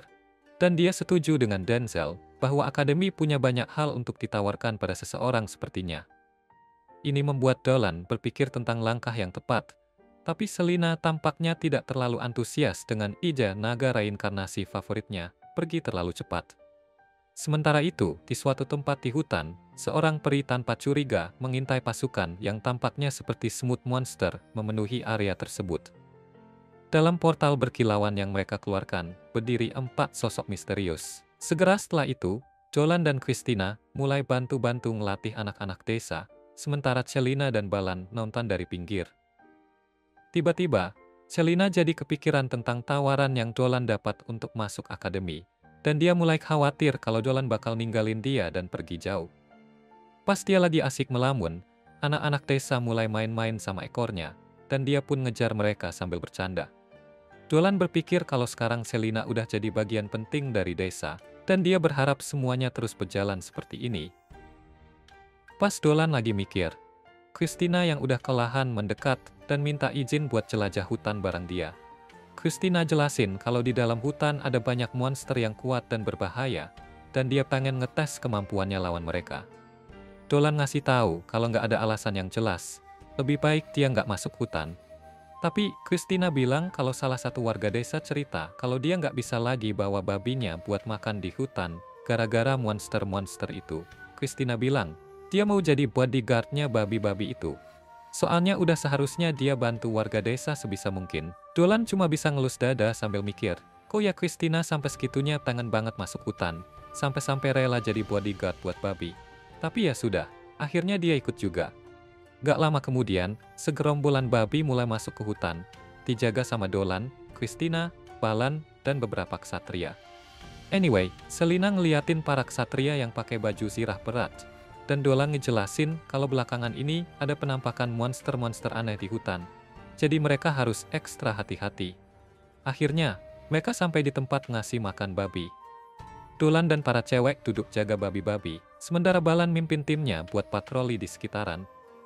Tiba-tiba salah satu babi nyelonong masuk ke semak-semak, dan ksatria yang badannya paling gempal buru-buru ngejar buat ngembaliin babinya. Tapi belum sampai dia meraih babinya, si babi udah dilempar keluar dari semak-semak, ditendang sama harimau bilah yang super kuat. Ksatria gempal itu langsung kaget banget. Sampai-sampai pipis di celana ketemu monster segede gaban itu. Monster harimau yang kelihatan ganas ini kayaknya ngira si ksatria juga babi. Jadi langsung aja dia nyerang. Untungnya, Balan cepet-cepet nyamperin dan menghajar kepala si harimau pakai palu besarnya. Setelah itu, Balan ngasih peringatan ke si ksatria buat lebih waspada sama sekitar. Ironisnya, dia sendiri nggak sadar ada semut hitam raksasa yang merayap pelan-pelan di belakangnya. Monster semut raksasa itu langsung menyerang Balan, dan ternyata monster ini terlalu kuat buat dia. Dolan dan para cewek dengar teriakannya Balan dan mereka langsung lari ke arahnya. Tapi begitu sampai, mereka cuma bisa lihat kalau Balan udah kalah sama semut raksasa itu. Tanpa nunggu lama, si semut langsung lompat ke arah Dolan, tapi Dolan berhasil nembak dia pakai bola energi. Christina, yang kaget banget, langsung tanya, "Itu monster apaan?" Dolan bilang kalau itu bukan monster biasa, tapi iblis dari dunia bawah. Iblis ini cuma prajurit rendah aja, tapi tetap aja terlalu kuat buat prajurit biasa. Christina bingung, "Kok kamu tahu banyak banget soal iblis?" Dolan jawab santai, "Aku baca di buku-bukunya si nenek tua." Abis itu, Dolan bilang ke Christina kalau dia bakal ngunci gerakan si iblis, dan minta Christina buat nyerang pas dia udah ngasih sinyal. Christina setuju, langsung siap-siap maju. Sementara Dolan nembak si semut iblis pakai tembakan sihir buat bikin dia lemah. Christina nggak buang waktu dan langsung nebas kepala si iblis semut. Meski udah berhasil, Christina masih nggak percaya kalau dia baru aja ngelawan iblis. Setelah itu, Dolan minta Christina buat nggak cerita soal iblis itu ke warga desa, biar nggak bikin panik. Mereka akhirnya balik ke desa, dan pas malam tiba, semua warga kumpul di rumah kepala desa. Dolan balik dari rumahnya, Balan abis ngecek keadaannya dan kasih kabar ke semua orang kalau Balan masih belum sadar, tapi nyawanya udah nggak dalam bahaya lagi. Sementara warga desa mulai ribut ngomongin monster misterius yang sampai bisa ngalahin kapten prajurit desa. Nenek tua tiba-tiba datang bawa kabar baik. Katanya, Balan udah mulai sadar dan harusnya segera pulih. Tapi, si nenek juga bisa ngerasain kalau Balan itu diserang sama monster yang bahkan lebih kuat dari harimau bila. Dolan langsung bilang kalau ada yang gak beres di hutan, dan dia menawarkan diri buat cari tahu soal itu. Tapi si nenek nyaranin buat tetap hidup berdampingan dengan alam, gak peduli apapun yang terjadi. Dia berusaha yakinin Dolan kalau monster yang nyerang Balan itu cuma bagian dari alam, dan mungkin dia cuma nyerang karena mereka menginjak wilayahnya. Dolan gak langsung setuju, dia bilang kalau mereka tetap harus nyelidiki masalah ini, biar nggak jadi tambah serius di masa depan. Akhirnya, si nenek setuju buat ngelepas Dolan ke hutan, tapi dengan satu syarat, dia harus bawa teman buat jaga-jaga. Christina langsung semangat banget buat jadi partner Dolan, tapi kepala desa langsung nolak. Dia bilang mereka nggak bisa ambil risiko sama nyawa Christina, karena bakal susah banget jelasin ke kepala akademi yang udah menitipin Christina ke desa mereka. Sementara itu, Celina yang udah nunggu kesempatan ini langsung berdiri dan bilang kalau dia aja yang bakal ikut Dolan. Dolan nggak bisa nolak setelah lihat tatapan penuh tekad di mata Celina. Besoknya, Dolan dan Celina udah siap-siap bawa barang-barang mereka dan berangkat ke hutan. Tapi belum lama mereka sampai, tiba-tiba Christina udah nunggu di sana duluan. Ternyata, dia nggak betah cuma duduk diam aja. Dolan heran dan langsung tanya, "Kenapa kamu di sini? Kepala desa kan nggak kasih izin." Christina cuma senyum dan bilang kalau dia suka desa ini, jadi dia juga pengen jagain desa dari ancaman apapun. Baru aja mereka mulai jalan, tiba-tiba mereka ketemu sama gerombolan monster laba-laba raksasa. Setelah sukses ngalahin laba-laba itu, muncul lagi monster lain. Christina udah siap tempur lagi, tapi kali ini Celina malah nyelesain masalahnya tanpa kekerasan, cuma dengan ngasih apel ke monyet bertanduk itu.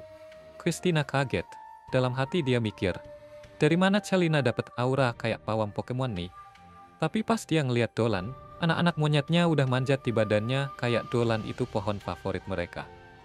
Akhirnya mereka mutusin buat istirahat makan siang dan berbagi makanan sama keluarga monyet itu. Christina tanya ke Celina, "Kamu nggak takut sama monster?" Celina senyum dan ngingetin Christina kalau dia sendiri juga monster. Lalu dia ngasih ide ke Christina buat coba kasih makan ke anak-anak monyet itu. Dan lama-lama, Christina mulai ngerasa kalau mereka imut juga. Sementara itu, Dolan mikir, kayaknya baik monyet-monyet ini maupun laba-laba yang mereka lawan tadi terpaksa keluar dari wilayahnya gara-gara ada monster kuat yang ngusir mereka. Pas mereka lagi makan, Dolan masih mikirin monster yang bikin huru-hara di hutan ini. Tiba-tiba, Celina nyeletuk. Christina tetap kelihatan anggun meskipun cuma makan roti biasa. Dolan setuju, sambil bilang kalau Christina itu memang elegan dan penuh pesona, yang bikin Christina langsung merah karena malu. Celina langsung ngerasa insecure dan buru-buru nanya rahasia Christina, biar bisa jadi mempesona juga, buat cari suami idaman. Dolan ketawa kecil dan bilang ke Celina kalau dia nggak perlu ngelakuin apa-apa yang khusus, soalnya dia udah mempesona dari sananya. Celina jadi malu banget, mukanya langsung merah merona juga, sambil ngebayangin kalau Dolan sebenarnya mau ngajak dia nikah. Dia langsung larut dalam imajinasinya, berkhayal hidup bahagia sebagai istri Dolan.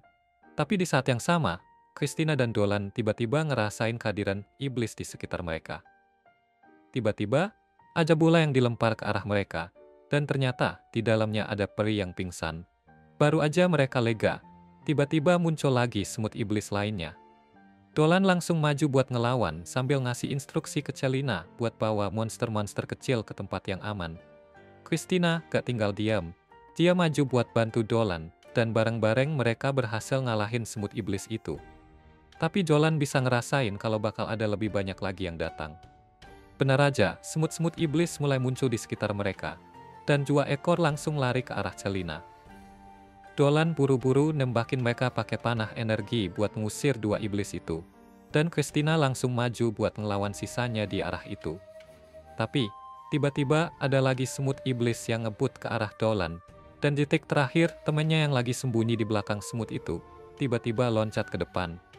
Dolan dengan sigap nusuk semut yang di tanah, lalu buat semut yang lagi di udara, dia ngerubah tangannya jadi tangan naga, dan ngehancurin monster itu.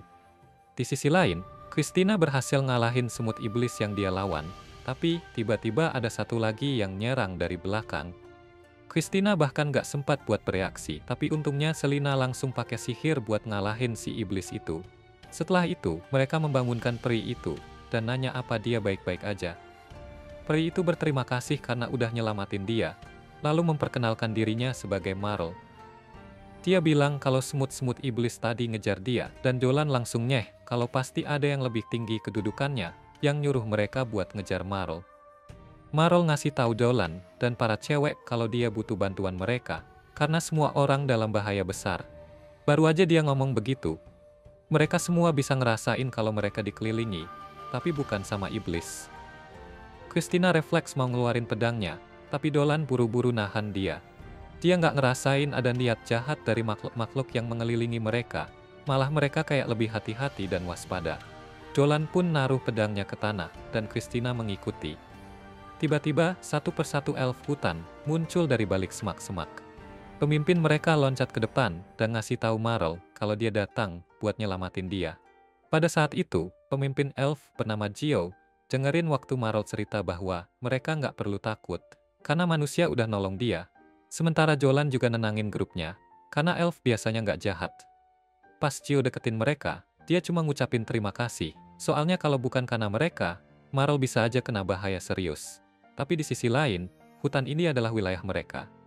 Dan sekarang Gio pengen tahu kenapa mereka masuk tanpa izin.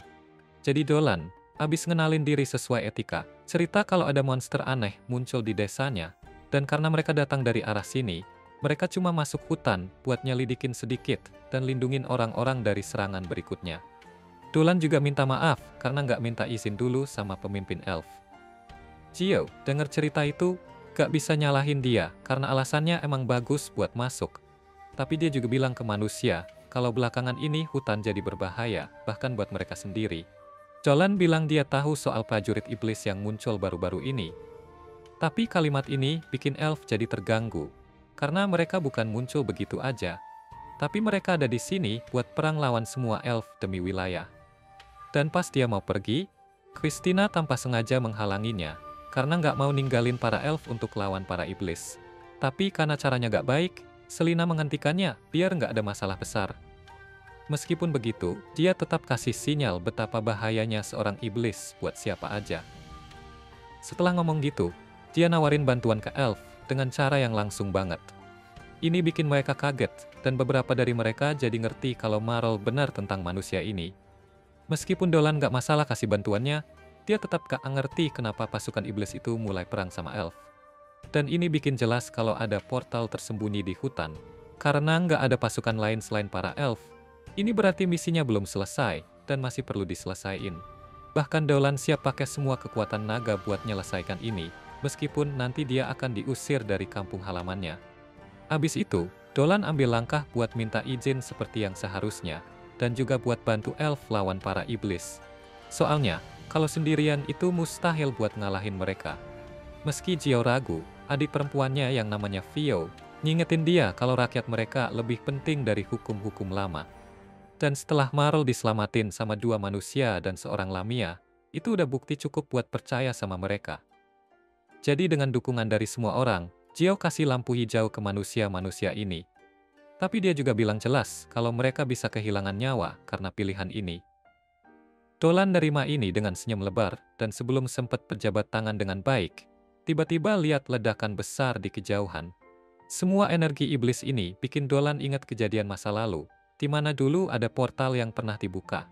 Dengan keyakinan penuh, ternyata dia yang dulu melakukannya, ngebiarin keluar seorang Minotaur tipe iblis, tapi lebih jelek. Terus, ada iblis muda, sampai akhirnya makhluk buas metalik melengkapi tim berbahaya itu. Balik ke Dolan, dia menggunakan sihir angin, karena dengan mantra yang udah siap, semua orang bakal lebih cepat dari biasanya.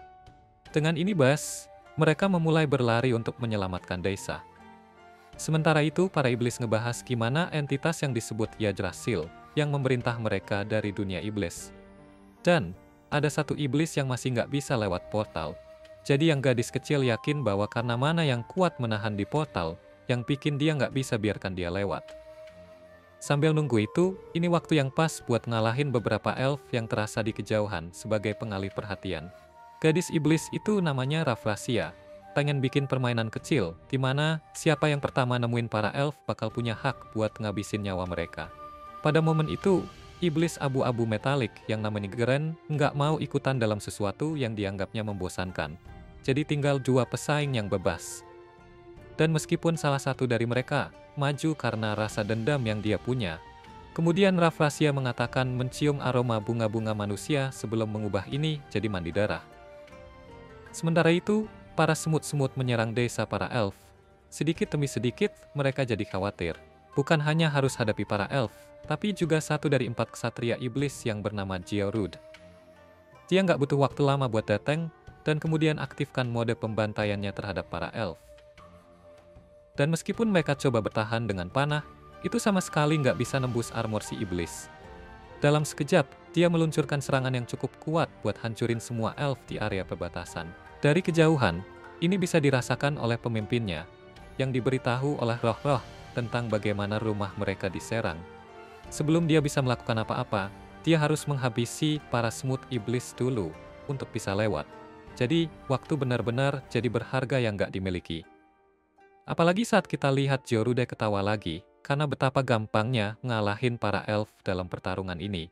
Dia cuma perlu melempar pukulan lemah buat ngalahin mereka, dan hanya untuk senang-senang, ada seorang elf kecil yang masih hidup mendekat untuk menyerangnya dengan tombaknya. Tapi sebelum dia kehilangan nyawanya, ada sesuatu yang menghentikan Jorud, yaitu akar hutan yang cukup kuat untuk membuatnya tidak bisa bergerak. Di saat yang sama, beberapa mawar mulai bermunculan.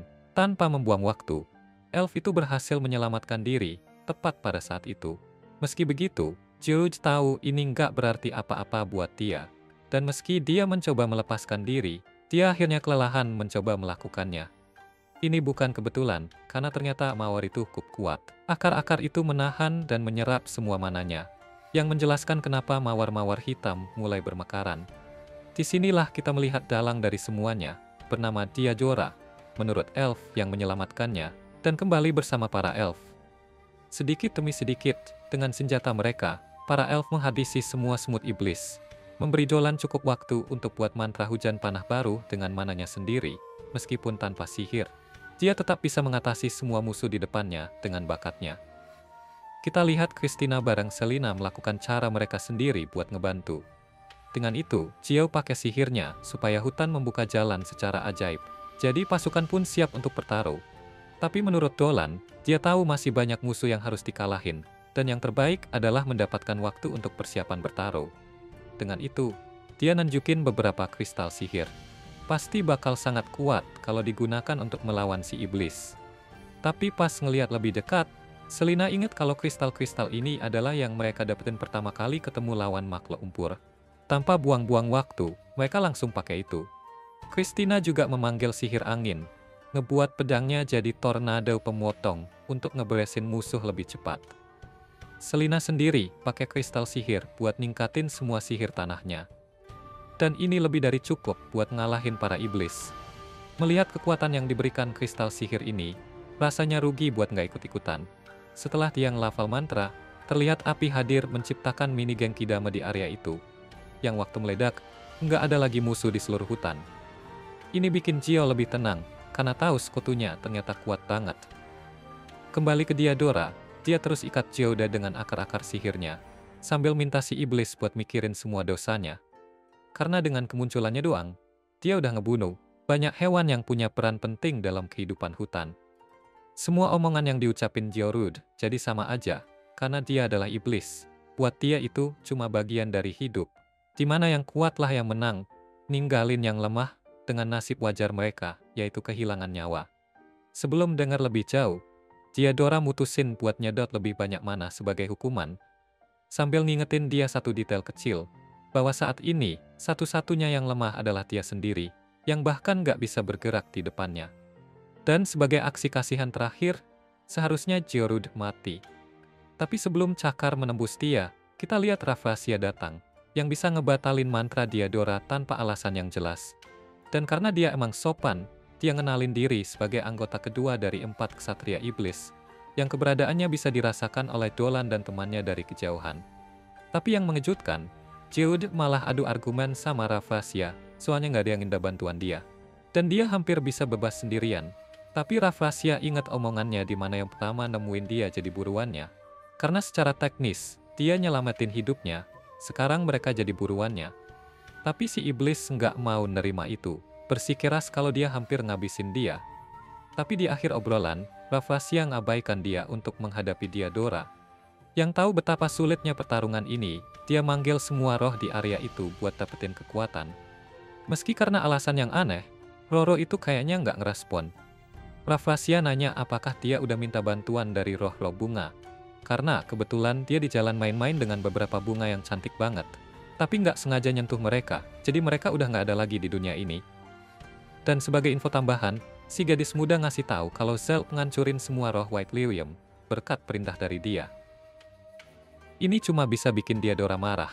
Diadora itu terpaksa bertarung tanpa roh di sisinya, bikin jaring duri yang gede banget. Meskipun begitu, serangan ini nggak cuma lemah, tapi Rafflesia perlahan-lahan mulai mainin pikirannya, ngingetin dia betapa nikmatnya kematian cepat, tapi dengan rasa sakit yang banyak. Tanpa banyak pilihan lagi, Diadora terus pakai durinya untuk lawan si gadis muda, tapi semua itu tertahan oleh perisai Rafflesia. Di saat yang sama, Rafflesia bilang ke kita bahwa dia juga roh bunga, jadi dia punya cinta tertentu pada bunga. Tapi tentu aja, definisi bunganya agak beda dari versi cantik di dunia ini, lebih ke bunga iblis, deskripsi terbaiknya. Karena dia makan dari kehidupan dan penderitaan seperti Rafflesia di dunia ini, jadi menurut dia, makhluk hidup cuma ada buat jadi makanannya. Setelah itu, Diadora kehilangan lebih banyak pertahanan, karena Rafflesia, dalam beberapa kata, nggak bisa disentuh terlepas dari apapun yang terjadi. Tapi Diadora tetap kukuh melanjutkan serangannya. Si iblis terpaksa pakai sebagian kekuatannya cuma buat buktiin yang udah jelas. Meski kelihatannya semua itu jebakan, ada akar lain yang tersembunyi berhasil selamat dan nyerang wajahnya.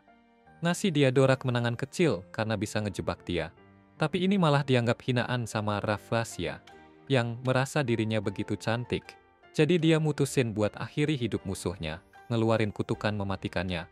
Sementara Diadora juga memanggil kekuatannya sendiri.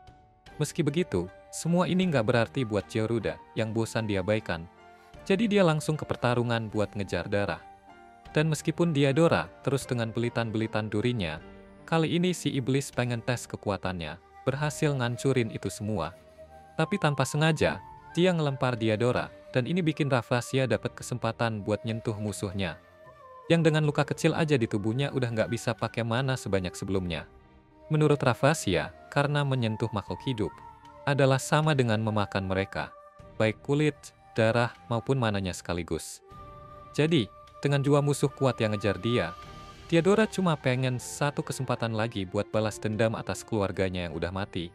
Tapi semua tanda-tanda menunjukkan bahwa dia nggak akan dapat kesempatan itu. Tapi kemudian, keajaiban datang dari langit buat menyelamatkannya tepat waktu. Dengan Dolan sebagai orang yang bertanggung jawab atas ini, yang punya tugas buat ngalahin para iblis secepatnya. Dan bikin semua orang kaget karena nggak nyangka ada manusia yang ikutan bertarung kayak gini. Dolan langsung berbalik buat bantu Diadora berdiri lagi, tapi momen itu dipakai Georud buat nyelinap di belakang Dolan. Gyorot ubah tangannya jadi tombak buat menyerang. Tapi tiba-tiba, Christina muncul buat nahan serangan itu. Jolan coba pakai kesempatan ini buat nebas kepala Demon Knight, tapi Gyorot sukses mundur dan cuma kena sedikit sebelum menjauh. Tiba-tiba Rafflesia muncul di belakang Dolan dan menyerangnya. Tapi kena panah dari Elf, yang berhasil ngejauhin dia dari Dolan. Rafflesia berhasil nangkep panahnya, tapi dia marah banget karena ada yang berani nembak dia. Dolan mutusin buat ngalahin dia cepet-cepet. Tapi terus hutan bergetar lagi saat pilar kekuatan sihir meledak dari gerbang. Lalu cewek kecil itu ketawa ngakak karena anggota paling kuat dari kelompok mereka akhirnya datang. Gyorot pengen ngalahin manusia-manusia sebelum musuh terkuatnya datang, tapi tiba-tiba dia nggak bisa bergerak gara-gara kekuatan Selina.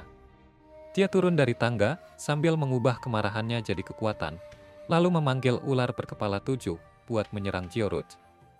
Rafflesia lari ke arahnya buat nyedot kekuatan sihirnya, tapi Jolan pakai mantra ledakan dahsyat buat ngelempar dia tinggi-tinggi ke udara.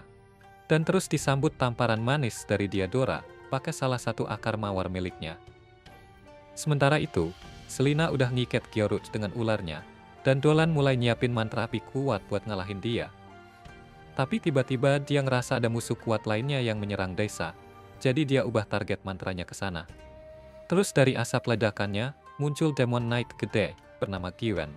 Dia tiba-tiba ada di samping Selina dan bilang kalau tuannya mau sama dia, dan dia nggak bisa nolak.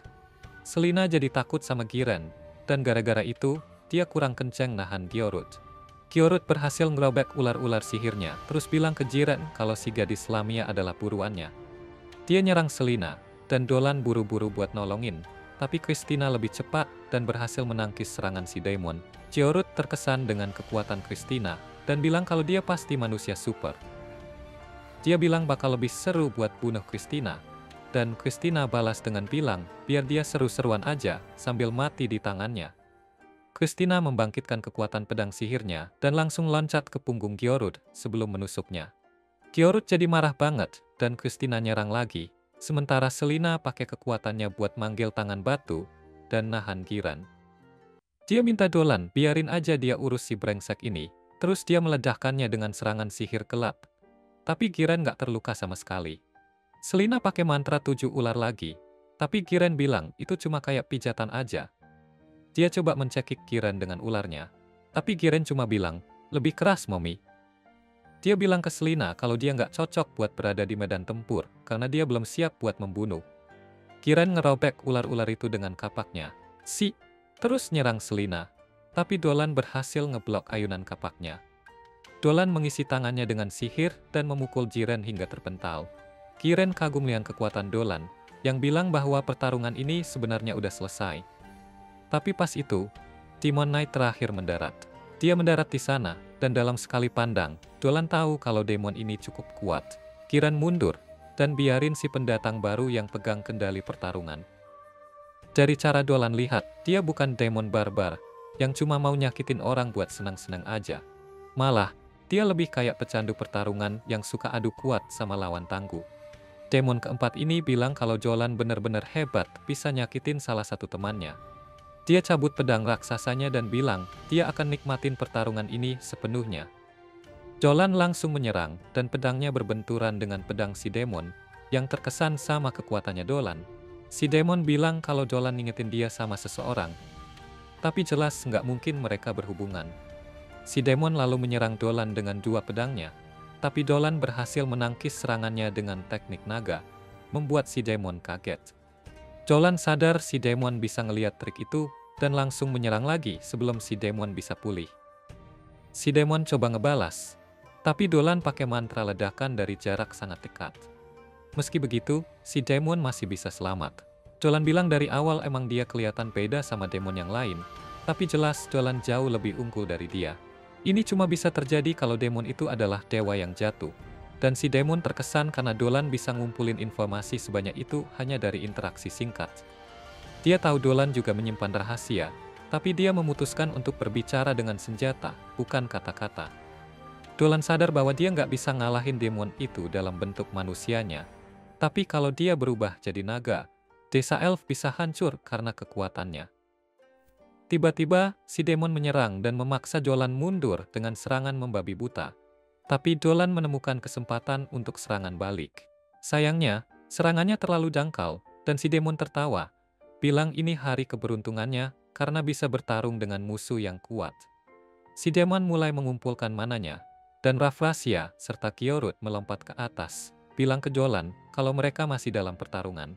Selina dan Christina mau bantuin Dolan, tapi Jiren menghalangi jalan mereka. Raffrasia dan Kyorut meluncurkan serangan gabungan ke arah Dolan, tapi dia langsung membangkitkan sayap naganya untuk menghasilkan angin kencang yang menghalau serangan mereka. Dia kemudian menembakkan peluru sihir yang menjatuhkan mereka, dan saat itu, demon keempat sudah selesai mengumpulkan kekuatan. Si demon menusukkan salah satu pedangnya ke tanah, dan mengarahkan dua lainnya ke langit sambil mulai melafalkan mantra sihir. Dia bilang ke Dolan kalau Dolan bisa selamat dari serangan ini, barulah dia akan dianggap sebagai musuh sejati, lalu meluncurkan tebasan yang menjangkau langit. Namun, Dolan tetap tenang dan menggunakan kekuatannya untuk menghantam tebasan itu dari bawah, dengan mudah menghilangkannya. Si demon mulai tertawa, bilang dia nggak menyangka ada orang di bumi yang bisa membatalkan serangan pamungkasnya. Dolan bilang kalau dia bukan bertarung untuk hiburan si demon, tapi perhatiannya terus tertuju ke para cewek yang sedang menghadapi demon lainnya. Si demon keempat menyadari kalau Dolan nggak bisa bertarung sepenuhnya karena situasi ini. Dan karena kekuatan sebenarnya Dolan bisa membahayakan orang-orang di sekitarnya. Dia memutuskan untuk mengubah aturan pertarungan agar lebih menyenangkan baginya. Dia menyatakan kepada para elf bahwa sekarang mereka cuma punya dua pilihan. Mereka bisa melawan para demon dan binasa, atau menyerah dan hidup di bawah kekuasaan mereka. Si demon menyatakan kalau dia dan teman-temannya akan menyerbu desa lagi 3 hari ke depan, dan mereka harus membuat keputusan sebelum waktu itu. Dia kemudian memanggil 3 demon lainnya dan berkata kalau mereka sudah bertarung cukup untuk hari ini. Sebelum pergi, Kyorut bilang ke Selina kalau menunjukkan belas kasihan kepada musuh adalah dosa yang lebih besar daripada kekalahan. Dan Kyorut bilang ke Christina kalau dia nggak akan pernah lupa dengan penghinaan yang dia alami dari tangannya. Dia mulai berjalan pergi, dan Raffrasia naik ke punggungnya, sambil bilang ke Diadora kalau lain kali mereka ketemu, dia akan menyiksanya sampai Diadora memohon untuk mati. Diadora bersumpah akan membalas dendam untuk teman-temannya. Balik ke Dolan dan demon keempat, mereka berjanji untuk bertarung dengan kekuatan penuh tanpa ampun setelah 3 hari. Si demon tertawa saat terbang pergi bersama teman-temannya, dan tampaknya dia sudah menyadari identitas sebenarnya Dolan. Begitu mereka hilang dari pandangan, Selina lari ke arah Dolan dan memeluknya. Hampir menangis, dia menanyakan apakah Dolan baik-baik saja. Dolan meyakinkan Selina kalau dia benar-benar baik-baik saja, dan kemudian bertanya apakah Selina terluka. Selina bilang dia baik-baik saja, dan kemudian Christina datang bilang kalau dia juga nggak terluka, meskipun nggak ada yang nanya. Mereka kemudian pergi ke rumah kepala desa, Tio, yang sudah menunggu bersama teman-temannya. Dia sudah dengar tentang pertarungan tadi, dan berterima kasih ke Dolan dan para cewek karena sudah membantu desa mereka. Dia kemudian memperkenalkan diri dan teman-temannya, Fleck si manusia serigala dan Alsi, seorang arachne.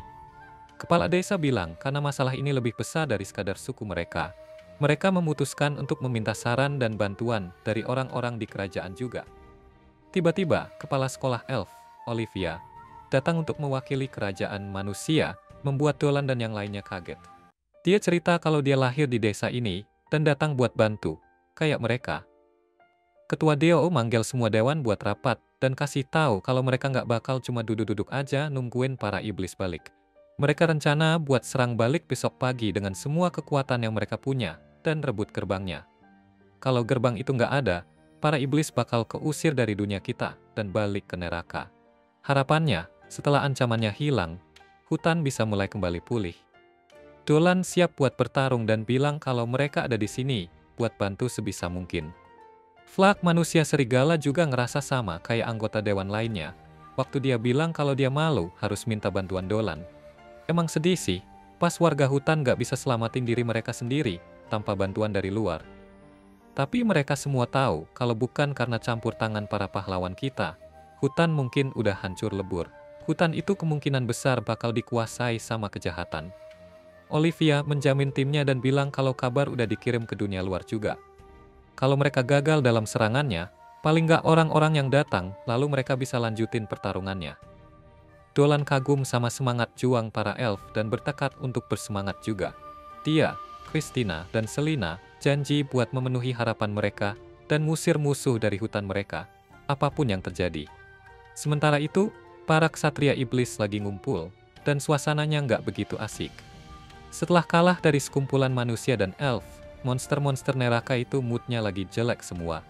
Masing-masing pengen balas dendam sama lawan mereka. Giorut dan Raffrasia khususnya lagi marah banget, dan lampiaskan kekesalan mereka ke semut-semut yang nggak tahu apa-apa. Giran sebel sama kelakuan mereka berdua, dan minta Gior buat ngelakuin sesuatu. Tapi bahkan si kepala ksatria itu juga ngerasa cemas soal pertandingan ulang yang bakal datang. Jok bilang, biarin aja mereka sama kemarahannya. Dia lebih penasaran sama sosok Dolan ini.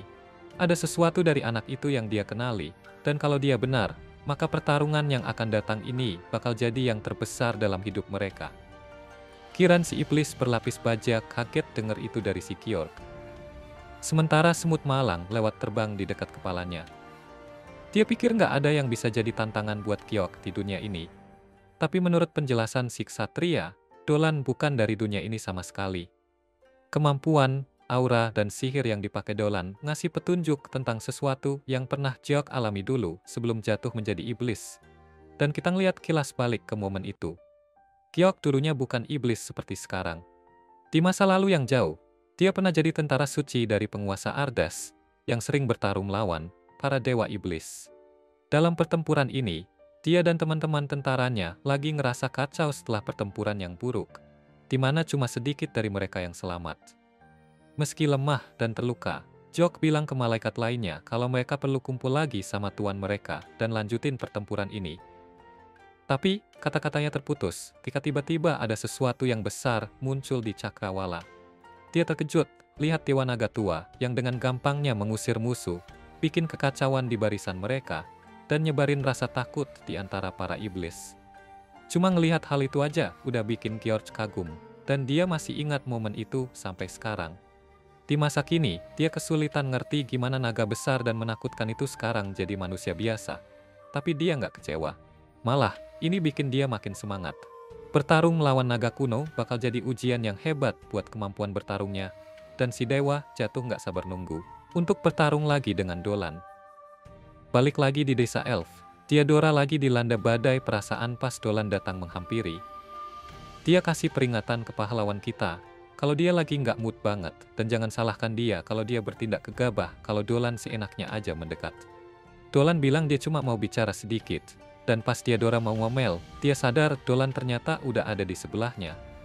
Karena benar-benar nurutin perkataan Theodora, Dolan pastiin untuk mendekatinya sepelan dan hati-hati mungkin. Sampai-sampai si tante ini nggak sadar kalau Dolan bergerak. Theodora bilang dia tuh agak aneh, dan si naga reinkarnasi ini ngaku kalau dia sering dibilang gitu. Tapi lebih penting lagi, dia tahu kalau Theodora masih kesakitan dari luka yang dikasih Rafflesia pas pertarungan. Sedikit kesal, Theodora akhirnya ngaku kalau dia sudah jalan-jalan dengan luka parah itu selama ini, seolah nggak ada apa-apa. Dolan jelasin kalau dia bakal menyembuhkannya dengan menuangkan energi ke dalam dirinya, dan bakal lebih baik kalau Theodora nggak melawan. Secara mengejutkan, ternyata itu benar-benar berhasil, dan Theodora jadi penasaran apakah Dolan itu benar manusia. Dia mulai curhat soal nasib roh bunga yang disakitin dan nyalahin dirinya sendiri, karena nggak bisa melindungi mereka dengan lebih baik. Apa yang dilakukan para iblis itu nggak termaafkan, dan sebagai salah satu yang selamat, tanggung jawabnya untuk membalaskan dendam bunga-bunga itu. Dolan tanya, apakah dia bisa bantu si pencinta bunga, dan hati dingin Theodora yang dingin sedikit menghangat karena kebaikannya. Adegan berpindah ke para cewek yang sedang ngobrol sambil minum teh bunga. Lalu Dolan datang dan ikut gabung buat makan. Dolan senang dengan makanannya dan bilang kalau dia bisa makan lebih banyak lagi. Vio senang dan sedikit bercanda sama Christina, karena dia langsung ngabisin semua dengan cepat. Selina penasaran dengan rahasianya sang ksatria putih, dan tanya gimana caranya dia bisa makan banyak, tapi tetap nggak gemuk, seperti lemaknya masuk ke dadanya. Sementara itu, Vio yang badannya rata kayak tembok iri sama keduanya.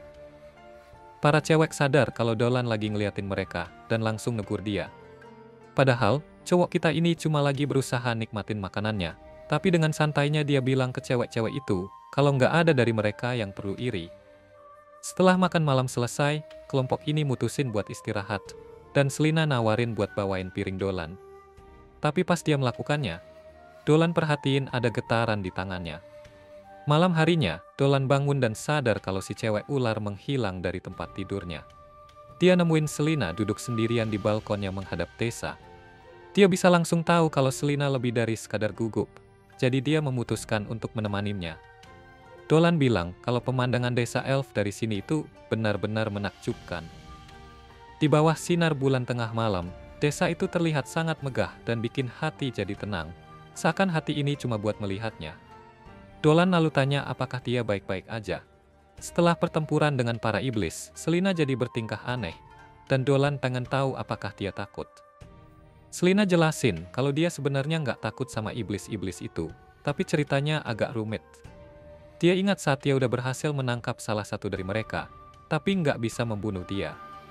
Bahkan setelah semua yang iblis-iblis itu lakukan, meskipun dia tahu mereka benar-benar jahat, dia terlalu nggak berani buat benar-benar ngalahin musuh saat waktunya tiba. Dia merasa malu karena jadi Lamia yang buruk dan berharap bisa berubah. Dolan ngasih penghiburan ke Selina dengan bilang kalau dulunya dia pikir semua Lamia itu makhluk berhati dingin sampai dia bertemu Selina. Dolan berharap Selina nggak perlu berubah. Apalagi kalau dia suka banget sama versi dirinya yang baik dan lembut ini. Si naga yang jago ngomong ini udah bikin Selina malu, tapi dia berhasil bikin Selina tambah terbuai pas dia ngasih hadiah ke dia. Itu batu kecil ajaib yang berkilau di bawah sinar bulan. Selina bisa merasakan kekuatan besar dari batu itu, dan Dolan jelasin kalau itu adalah jimat spesial. Tapi, dia nggak cerita detail gimana cara dia buatnya. Dan cuma bilang kalau jimat itu datang dari harapannya buat menjaga Selina tetap aman. Dia pasangkan batu itu di pergelangan Selina kayak gelang dan bilang kalau itu bakal melindunginya di pertempuran besok. Tiba-tiba, Christina datang melemparkan selimut hangat dan bercanda ke mereka berdua karena menikmati pemandangan ajaib ini berdua. Mereka mengajaknya bergabung dan ketiganya jadi duduk bareng di bawah selimut sambil ngeliat Tessa dari atas. Merasa segar dan lebih percaya diri, Selina melompat dan menyatakan kalau dia akan melakukan segala sesuatu yang dia bisa untuk melindungi para elf dan rumah mereka. Christina ikut serta, dengan bangga menyatakan kalau dia akan menghancurkan ancaman iblis apapun yang terjadi. Ketiganya bersiap tidur malam itu, tapi saat Dolan menyelimuti Selina, Chris bertanya apakah dia pernah dengar istilah superhuman. Dolan berbohong saat dia bilang belum pernah dengar.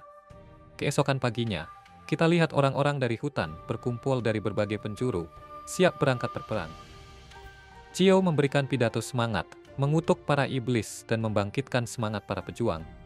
Dia tidak akan memaafkan, dan dia tidak akan melupakan apa yang telah dilakukan terhadap hutan mereka. Dia berseru agar saudara-saudaranya bergabung dengannya untuk membalas dendam atas rumah mereka dan menuntut keadilan terhadap bencana iblis. Saat pasukan bergerak untuk menyerang gerbang, kita melihat rencana pertempuran diatur. Gerbang itu punya 3 portal lain yang terhubung dengannya, dan jika mereka berharap bisa menutupnya semuanya. Pasukan membagi diri menjadi 3, masing-masing menyerang portal yang lebih kecil, sementara Dolan dan timnya menyerang gerbang utama secara langsung. Dolan dan para cewek duduk di belakang kereta, sementara Cio dan Regu komandonya mengawal mereka ke medan perang. Tapi, para iblis nggak cuma nunggu-nunggu aja untuk kedatangan mereka, dan Dolan bisa merasakan mereka semakin mendekat. Tanpa sepatah kata pun, Selina melompat keluar dari belakang dan menyuruh mereka untuk terus maju. Dia bakal bantu para elf di sini dan menahan gerombolan iblis itu. Dolan dan Christina khawatir, tapi Selina yakin sama dirinya sendiri. Dia akan bertahan dan bikin teman-temannya bangga. Sementara itu, para iblis juga udah siap buat serangan mendadak dari penghuni hutan. Georg lagi jaga salah satu gerbang kecil, dan pasukan penghuni hutan yang besar datang buat ngelawan dia. Di sisi lain, Ravasia juga nunggu-nunggu banget ada yang datang ke dia, dan akhirnya, Theodora muncul sendirian. Dia bilang kalau dia bakal bunuh Ravasia sendiri, dan si iblis ketawa pelan, bilang kalau dia bakal seru-seruan sambil ngerjain Theodora. Di gerbang lainnya, Kyo dan pasukannya lagi berhadapan sama Giran. Tapi, sihir dan panah mereka nggak ngefek sama sekali ke iblis berlapis baja itu. Tiba-tiba, Selina muncul di sana dan bilang ke semua orang buat minggir. Dia pakai kekuatannya buat nyiptain batu di udara buat menghancurkan Giran. Dan dia kaget banget sama hasilnya, karena dia nggak pernah sekuat ini. Para elf pada kaget ngeliat dia, dan nanya apa dia nggak pergi ke gerbang utama bareng yang lain. Selina bilang kalau dia udah nyerahin gerbang utama ke Dolan dan Christina. Tiba-tiba, Giran berhasil menyingkirkan semua batu dan muncul lagi. Dia bilang ke Selina kalau dia punya sihir yang bagus banget, dan bakal seru kalau makan Selina. Selina bilang kalau dia juga bakal telan Giran bulat-bulat, dan aku jadi nggak tahu mereka mau bertarung atau malah pada mukbang. Sementara itu, Dolan dan Christina masih menuju gerbang utama. Christina khawatir soal Selina, dan Dolan bilang mungkin Selina bakal kesusahan deh, tapi dia terkesan sama tekad Selina buat jadi lebih baik, dan dia pengen kasih semangat. Meskipun begitu, Christina masih aja khawatir sama Selina, jadi dia mikir buat balik dan bantu Selina. Tapi Dolan ngehentikan dia. Dia jelasin bahwa dia udah kasih Selina batu sihir spesial yang bakal nolongin dia. Dia minta Christina percaya sama teman mereka, dan Christina jadi tenang sebentar, sebelum khawatir lagi. Tiba-tiba, kusir kereta bilang kalau mereka sebentar lagi sampai di gerbang kecil berikutnya, yang ternyata gerbang utama, di mana Gyorut lagi main-main dengan manusia laba-laba dan manusia serigala. Christina bilang ke kusirnya buat kabur, karena dia bakal nabrakin kereta ke iblis itu, dengan gaya yang bakal bikin kaya Fast and Furious. Dia ngasih tahu Dolan buat menuju ke Ngebama, lalu gaspol kereta ke arah Kerut, terus drift di detik terakhir, dan nabrakin keretanya ke dia tanpa nyakitin kudanya. Gyorut kehilangan keseimbangan, dan Christina langsung hajar dia sampai tumbang. Cewek Arachna di belakangnya merasa terpesona ngeliat ini, tapi Christina ngasih tahu dia buat bawa teman-temannya dan pergi dari medan perang. Gyorut bangkit dan menghadap dia, bilang kalau dia sudah nungguin pertandingan ulang mereka. Christina membangkitkan kekuatan pedang sihirnya, berubah wujud. Gyorut menyerbu ke arahnya, tapi dia menghindar dari serangannya dan melompat untuk memberikan pukulan kuat, tapi iblis itu menahannya. Mereka saling bertukar serangan, dan Christina berhasil pukul kepala Gyorut. Helmnya agak retak sedikit. Di sisi lain, Rafflesia udah bikin si Tante kecapekan dengan ngirimin semut iblis doang buat ngelawan dia. Akhirnya Rafflesia mutusin buat serius dan manggil sulur-sulur menyeramkan dari tanah yang bikin kubah di sekitar mereka. Rafflesia bilang kalau mereka bisa bertarung tanpa gangguan di sini, terus ngelepas kabut hitamnya. Theodora coba ngusir kabutnya pakai angin kencang, tapi Rafflesia pakai kekuatan roh bunga yang udah dia serap dan ngelontarkannya kayak bom. Theodora kena sedikit damage, dan dia ngindarin serangan berikutnya dari Rafflesia. Tapi ternyata ada terlalu banyak ledakan yang nggak bisa dia tangani sekaligus. Rafflesia terus menyerang dan ngancurin sulur Theodora dengan kabut hitamnya. Dia bilang sama si Tante buat lebih menghibur dia lagi, tapi Theodora akhirnya mutusin buat nggak nahan kekuatannya lagi. Dia manggil sulur dengan mawar-mawar hitam di atasnya, dan aura hitam mulai keluar dari tubuhnya. Dia bilang kalau dia nggak pernah mau pakai kekuatan ini lagi, tapi Rafflesia maksa dia buat pakai. Rafflesia sadar kalau kekuatan asli Theodora mirip banget sama dia, dan dia jadi senang karena sekarang mereka bisa lomba siapa yang lebih jago menyedot. Maksudnya daya hidup. Mereka berdua nembakin kabut hitam ke satu sama lain, tapi Rafflesia lebih kuat dan dia ngalahin Theodora. Dia mengelilinginya dengan kabut hitamnya dan mulai menyerap kekuatannya, sambil bilang kalau Theodora cuma banyak omong belaka. Rafflesia mulai menikmati rasa sihir Theodora, dan si Tante bilang buat nikmati aja karena itu yang terakhir yang bisa dia konsumsi. Tiba-tiba, Rafflesia ngerasa ada sakit tajam di pipinya, dan lalu mawar hitam tumbuh dari situ. Dia menjerit kesakitan dan kemudian banyak sulur lain tumbuh dari tubuhnya, mengikat dan menekan dia. Dia menangis kesakitan saat sulur mawar mulai mencekiknya, dan Theodora bilang kalau hasil pertarungan ini sudah diputuskan bahkan sebelum mereka mulai. Dia jelasin kalau kemarin, waktu dia berhasil menyerang dan melukai pipi Rafflesia, dia menanam biji mawar hitam yang sangat kecil di situ. Begitu Rafflesia mulai menyerap kekuatan sihirnya hari ini, biji itu berkecambah dan tumbuh dalam sekejap. Si iblis mulai menangis pelan-pelan bilang dia nggak mau mati, Tapi Diadora nggak ada belas kasihan sama sekali, dan dia menghancurkan Rafflesia dengan sulur mawar miliknya. Begitu Rafflesia mati, kubah sulur itu menghilang, tapi Diadora sudah menggunakan terlalu banyak kekuatan sekarang. Dia jatuh ke tanah, dan sementara semut-semut iblis mengelilinginya, dia mikir kalau dia akan mati. Tiba-tiba, anak panah energi turun dari langit, ngalahin semua semut iblis dalam sekali serang. Diadora melihat ke atas untuk melihat apa yang terjadi, dan betapa terkejutnya dia. Dolan ternyata sedang terbang di langit dengan sayap naga yang keluar dari tubuhnya. Dia turun dan ngasih lingkaran sihir penyembuhan ke Diadora, terus menghancurkan gerbang iblis dengan sihir ofensif yang kuat. Diadora berterima kasih karena sudah menyelamatkan nyawanya, lalu bertanya, apakah dia beneran bukan manusia? Dolan melihat ke arah sayapnya dan bilang kalau dia memang manusia. Tapi dulu di kehidupan sebelumnya, dia adalah seekor naga, jadi jiwanya masih jiwa naga. Diadora kaget banget karena dia ngelihat naga reinkarnasi beneran. Dia coba berdiri karena pengen bantu Dolan, tapi Dolan bilang kalau dia bisa menyelesaikan pertarungan lebih cepat sendirian. Diadora coba menggoda dia dengan pajang asetnya, tapi Dolan tetap fokus seperti Sigma sejati. Si Tante nyerah, dan kemudian ngasih tahu dia buat hati-hati. Karena kalau dia sampai kehilangan kendali atas kekuatannya meski sedikit, dia bisa menghancurkan seluruh hutan. Dolan bilang kalau dia bakal hati-hati, terus terbang menjauh.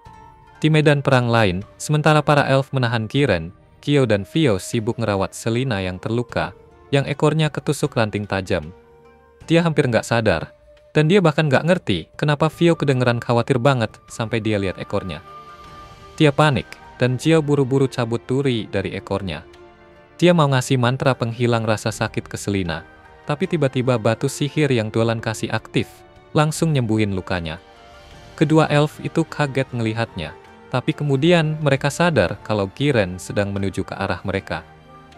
Vio ngasih tahu Selina buat lari lurus tanpa lihat ke belakang, karena itu bakal bawa dia keluar dari hutan. Tapi Selina nggak mau ninggalin semua orang dan selamat sendirian. Sementara itu, Christina terkunci dalam pertarungan sengit dengan Gyorut, meskipun dia lebih jago dan terus kasih serangan. Tapi semua itu sia-sia, karena iblis merah itu langsung sembuh. Dia bilang kalau kekuatan Christina persis seperti yang dia harapkan dari seorang manusia super.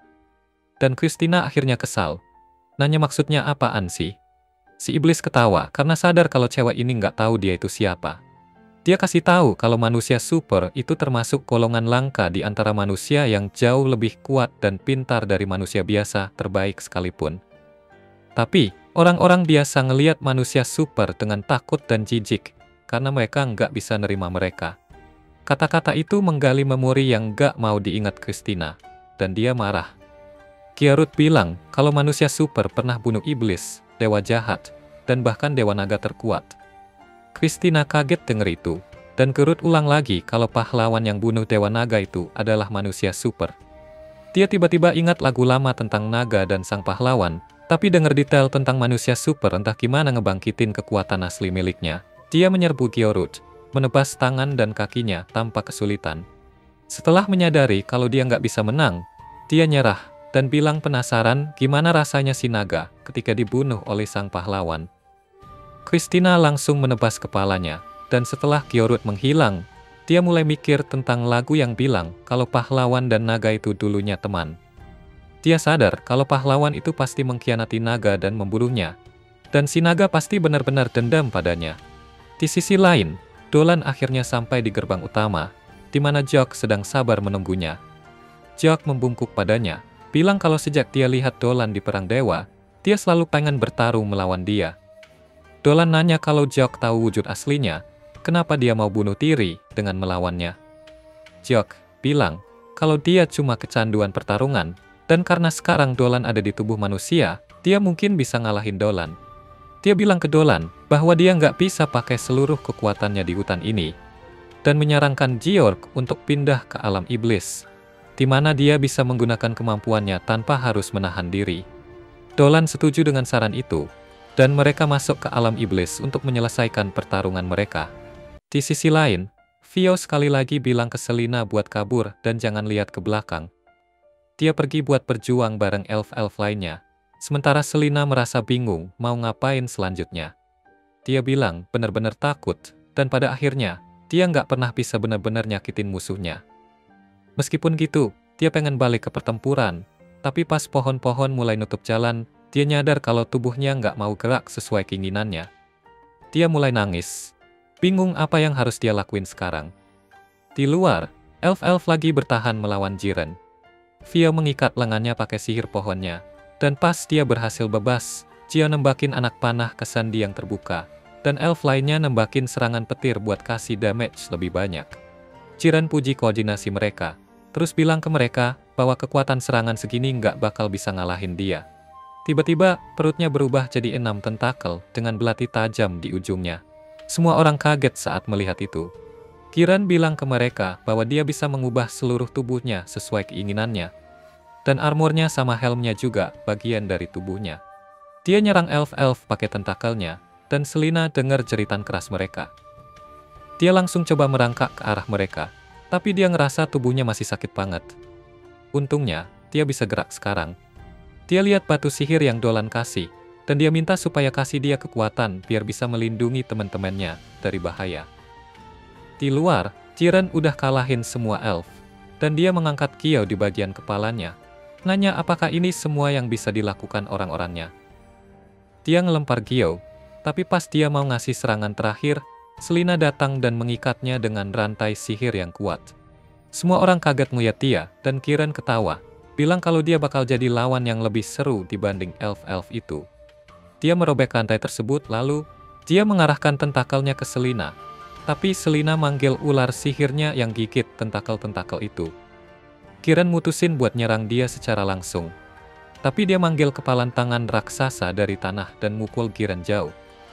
Lalu Selina bilang ke Vio dan yang lainnya buat menjauh, karena sekarang dia punya banyak banget mana, dan dia takut nggak bisa nahan kekuatannya. Para elf langsung lari, dan kemudian Kiran bangkit lagi. Ngeluarin aura demonnya buat bertarung dengan kekuatan penuh. Selina manggil banyak batu buat ngubur dia, tapi Kiran dengan mudahnya lolos dari situ. Selina mulai ngucapin mantra yang kuat banget, dan Kiran buru-buru buat ngalahin dia sebelum selesai. Tapi Selina dapat kekuatan besar dari batu sihir Dolan, dan itu ningkatin kekuatan mata sihirnya buat nahan Panglima Demon itu di tempat, sementara dia nyelesain mantranya. Dia manggil 5 ular dan ngirim mereka buat nyerang Kiran, yang akhirnya berhasil lepas dari kontrolnya dan melawan balik. Namun, Selina menarik lebih banyak kekuatan dari batu sihir, dan kelima ular itu bergabung jadi kepala naga raksasa. Kiran benar-benar terkejut, dan kepala naga itu menggigitnya, mengakhiri hidupnya. Di sisi lain, Dolan dan Kyork ada di dunia iblis, siap buat bertarung. Dolan mengubah tangan kirinya jadi bentuk naga dan menumbuhkan lebih banyak sayap buat ngeluarin kekuatan penuh, dan Kyork kagum. Dia muji Dolan sebagai naga terkuat yang bahkan dewa jahat pun takuti. Lalu mengeluarkan pedangnya, bilang kalau dia paling bersemangat buat pertarungan ini. Dolan bilang ke dia kalau dia bakal bayar mahal karena nantang dia dan akan terhapus dari keberadaan. Dan Kyork bilang, enggak, aku yang akan menang. Dia nyerang duluan, tapi Dolan memaksanya mundur. Kyork lalu memanggil sihir petir dan tanah, menggabungkannya menjadi tebasan kuat. Tapi, Dolan gampang banget menangkis tebasan itu. Sementara itu, di permukaan, Selina, Christina, dan Diadora bersatu setelah ngalahin musuh mereka, dan mereka mutusin buat pergi ke gerbang utama. Olivia udah ada di sana, dan pas lihat tempatnya kosong, dia nyadar kalau Dolan udah pergi ke dunia iblis buat lawan musuh terakhir. Dia nemuin lingkaran sihir di tanah dengan kristal sihir di situ, dan pas para pemimpin 3 suku hutan datang, dia cepat-cepat nyembunyiin kristalnya. Olivia bilang ke mereka kalau Dolan pergi ke dunia iblis buat lawan ksatria iblis.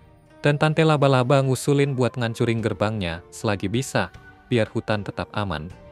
Si werewolf bilang itu tindakan yang gak terhormat, tapi Tante Laba-Laba siap melakukannya demi keselamatan rakyatnya. Gak lama, Selina dan yang lainnya sampai di gerbang juga, dan mereka kaget pas tahu kalau semua tetua berpikir buat mengorbankan Dolan demi nyelamatin desa. Mereka bilang kalau Dolan kalah, mereka bakal hancur. Tapi Selina dengan percaya diri bilang kalau Dolan gak akan pernah kalah. Christina setuju sama dia, dan bilang kalau firasatnya bilang bahwa Dolan bakal menang. Para tetua gak yakin, tapi karena Diadora dan Jio juga dukung Dolan, bilang kalau mereka ninggalin dia, kemenangan mereka gak ada artinya. Mereka jadi harus mikir ulang. Balik lagi di dunia iblis, Dolan udah berhasil mendesak ksatria iblis itu. Dia masih berusaha melawan dengan kekuatan penuh, ngeluarin tebasan cepat tanpa henti padanya. Tapi Dolan ngindarin semuanya. Jiok meluncurkan ledakan gelap ke arahnya. Dan sebagai balasan, Dolan menembakkan napas naganya ke arah Jiok, menangkal serangannya, dan menyebabkan ledakan besar. Jiok entah gimana selamat dari itu, dan muncul di belakang Dolan buat nyerang diam-diam. Namun, Dolan menyadarinya, dan memotong tangannya satu persatu. Akhirnya, dia menebas iblis itu jadi dua bagian, sambil bilang kalau ini adalah balas dendam untuk semua penghuni hutan yang kehilangan nyawa mereka karena dia. Kirk bilang kalau dia nggak menyesal sama sekali, dan mati di tangan naga adalah kehormatan terbesar buat dia. Dia menghilang setelah itu. Tapi masalah Dolan belum selesai, karena ada iblis wanita kuat yang melihatnya setelah dia menggunakan serangan kuatnya. Dan dia tertawa, bilang kalau Dewa Naga belum mati, dan dia bisa bermain lagi dengannya. Tak lama kemudian, Dolan kembali ke permukaan seperti tidak terjadi apa-apa, dan Selina langsung lari memeluknya. Setelah itu, mereka menghancurkan gerbang iblis, mengembalikan hutan seperti semula, dan semua orang merayakan kemenangan mereka. Mereka kembali ke desa, dan malam harinya, pesta besar diadakan. Sementara Dolan menikmati minum-minum sama Jiao dan Diadora, Vio datang bersama Selina dan Christina, yang berpakaian seperti penari perut. Dolan dengan terbuka memuji mereka, bilang kalau melihat kecantikan mereka dalam pakaian ini adalah hadiah terbaik buat dia. Tiba-tiba, beberapa cewek elf membawa Christina pergi karena mereka ingin tahu lebih banyak tentang dia. Dan kemudian Vio ngasih isyarat ke Dolan buat ngabisin waktu sama Selina. Ngikutin saran Vio, dia ngajak Selina buat dansa, dan Selina setuju dengan senang hati. Sambil berdansa, dia bilang ke Dolan gimana dia hampir kabur dari pertempuran. Tapi pas dia pegang batu sihir yang Dolan kasih, dia merasa seolah-olah Dolan mendukungnya. Setelah beberapa waktu berdansa, Selina kebanyakan minum, dan akhirnya tertidur di pangkuan Dolan. Tiba-tiba, dia dengar lagu yang familiar, dan memutuskan buat cari tahu siapa yang nyanyi. Dia meninggalkan Selina tidur di tangga, dan pergi ke hutan buat nemuin Christina duduk di cabang pohon, dan menyanyikan lagu lama tentang pahlawan dan naga putih, yang memulai perjalanan buat mengalahkan naga jahat. Dolan benar-benar terpesona sama nyanyiannya, dan dia bertepuk tangan saat lagu itu selesai. Christina kaget ngeliat Dolan, dan Dolan bilang kalau dia nyanyi dengan indah. Dia nanya dari mana Christina belajar lagu itu. Dan Christina bilang kalau lagu itu udah diturunin keluarganya selama beberapa generasi. Dolan nyadar sesuatu setelah dengar itu. Dan dia nanya, apakah ada bagian setelah pahlawan dan naga putih ngalahin naga jahat. Christina jawab kalau lagunya berakhir di situ, dan gak ada lirik setelah itu. Christina nanya ke Dolan, apa yang dia pikir terjadi sama pahlawan dan naga putih setelah mereka ngalahin naga jahat. Dan Dolan bilang kalau itu nggak penting apa yang terjadi sama mereka. Karena dia pikir kalau naga putih menghormati persahabatannya dengan pahlawan sampai akhir. Besok paginya, Dolan dan teman-temannya siap-siap buat balik ke desa mereka. Olivia mengucapkan terima kasih karena mereka udah nyelamatin hutan, dan lalu nawarin Dolan buat join ke akademi lagi. Dia bilang kalau dia butuh waktu lebih untuk memikirkannya, tapi dia pastinya tertarik. Dan Selina kaget mendengar itu. Diadora datang dan memberi Dolan beberapa biji mawar hitam karena nilainya sangat berguna untuk pengobatan. Tapi, itu bukan satu-satunya hadiah yang dia mau kasih buat nunjukin terima kasihnya. Tiba-tiba, dia mencium Dolan, bikin semua orang tercengang, terutama Selina, yang protes kalau bahkan dia belum pernah melakukan itu dengan Dolan. Tak lama setelah itu, mereka balik ke desa dan Dolan bilang ke cewek-cewek itu, kalau setelah mereka menaruh barang bawaan di rumah masing-masing, mereka harus lapor kepala desa tentang semua yang terjadi. Mereka pun berpencar, tapi pas Dolan bukain pintu rumahnya, sebuah tangan menembus dadanya, dan dia jatuh ke tanah, kehilangan kesadarannya.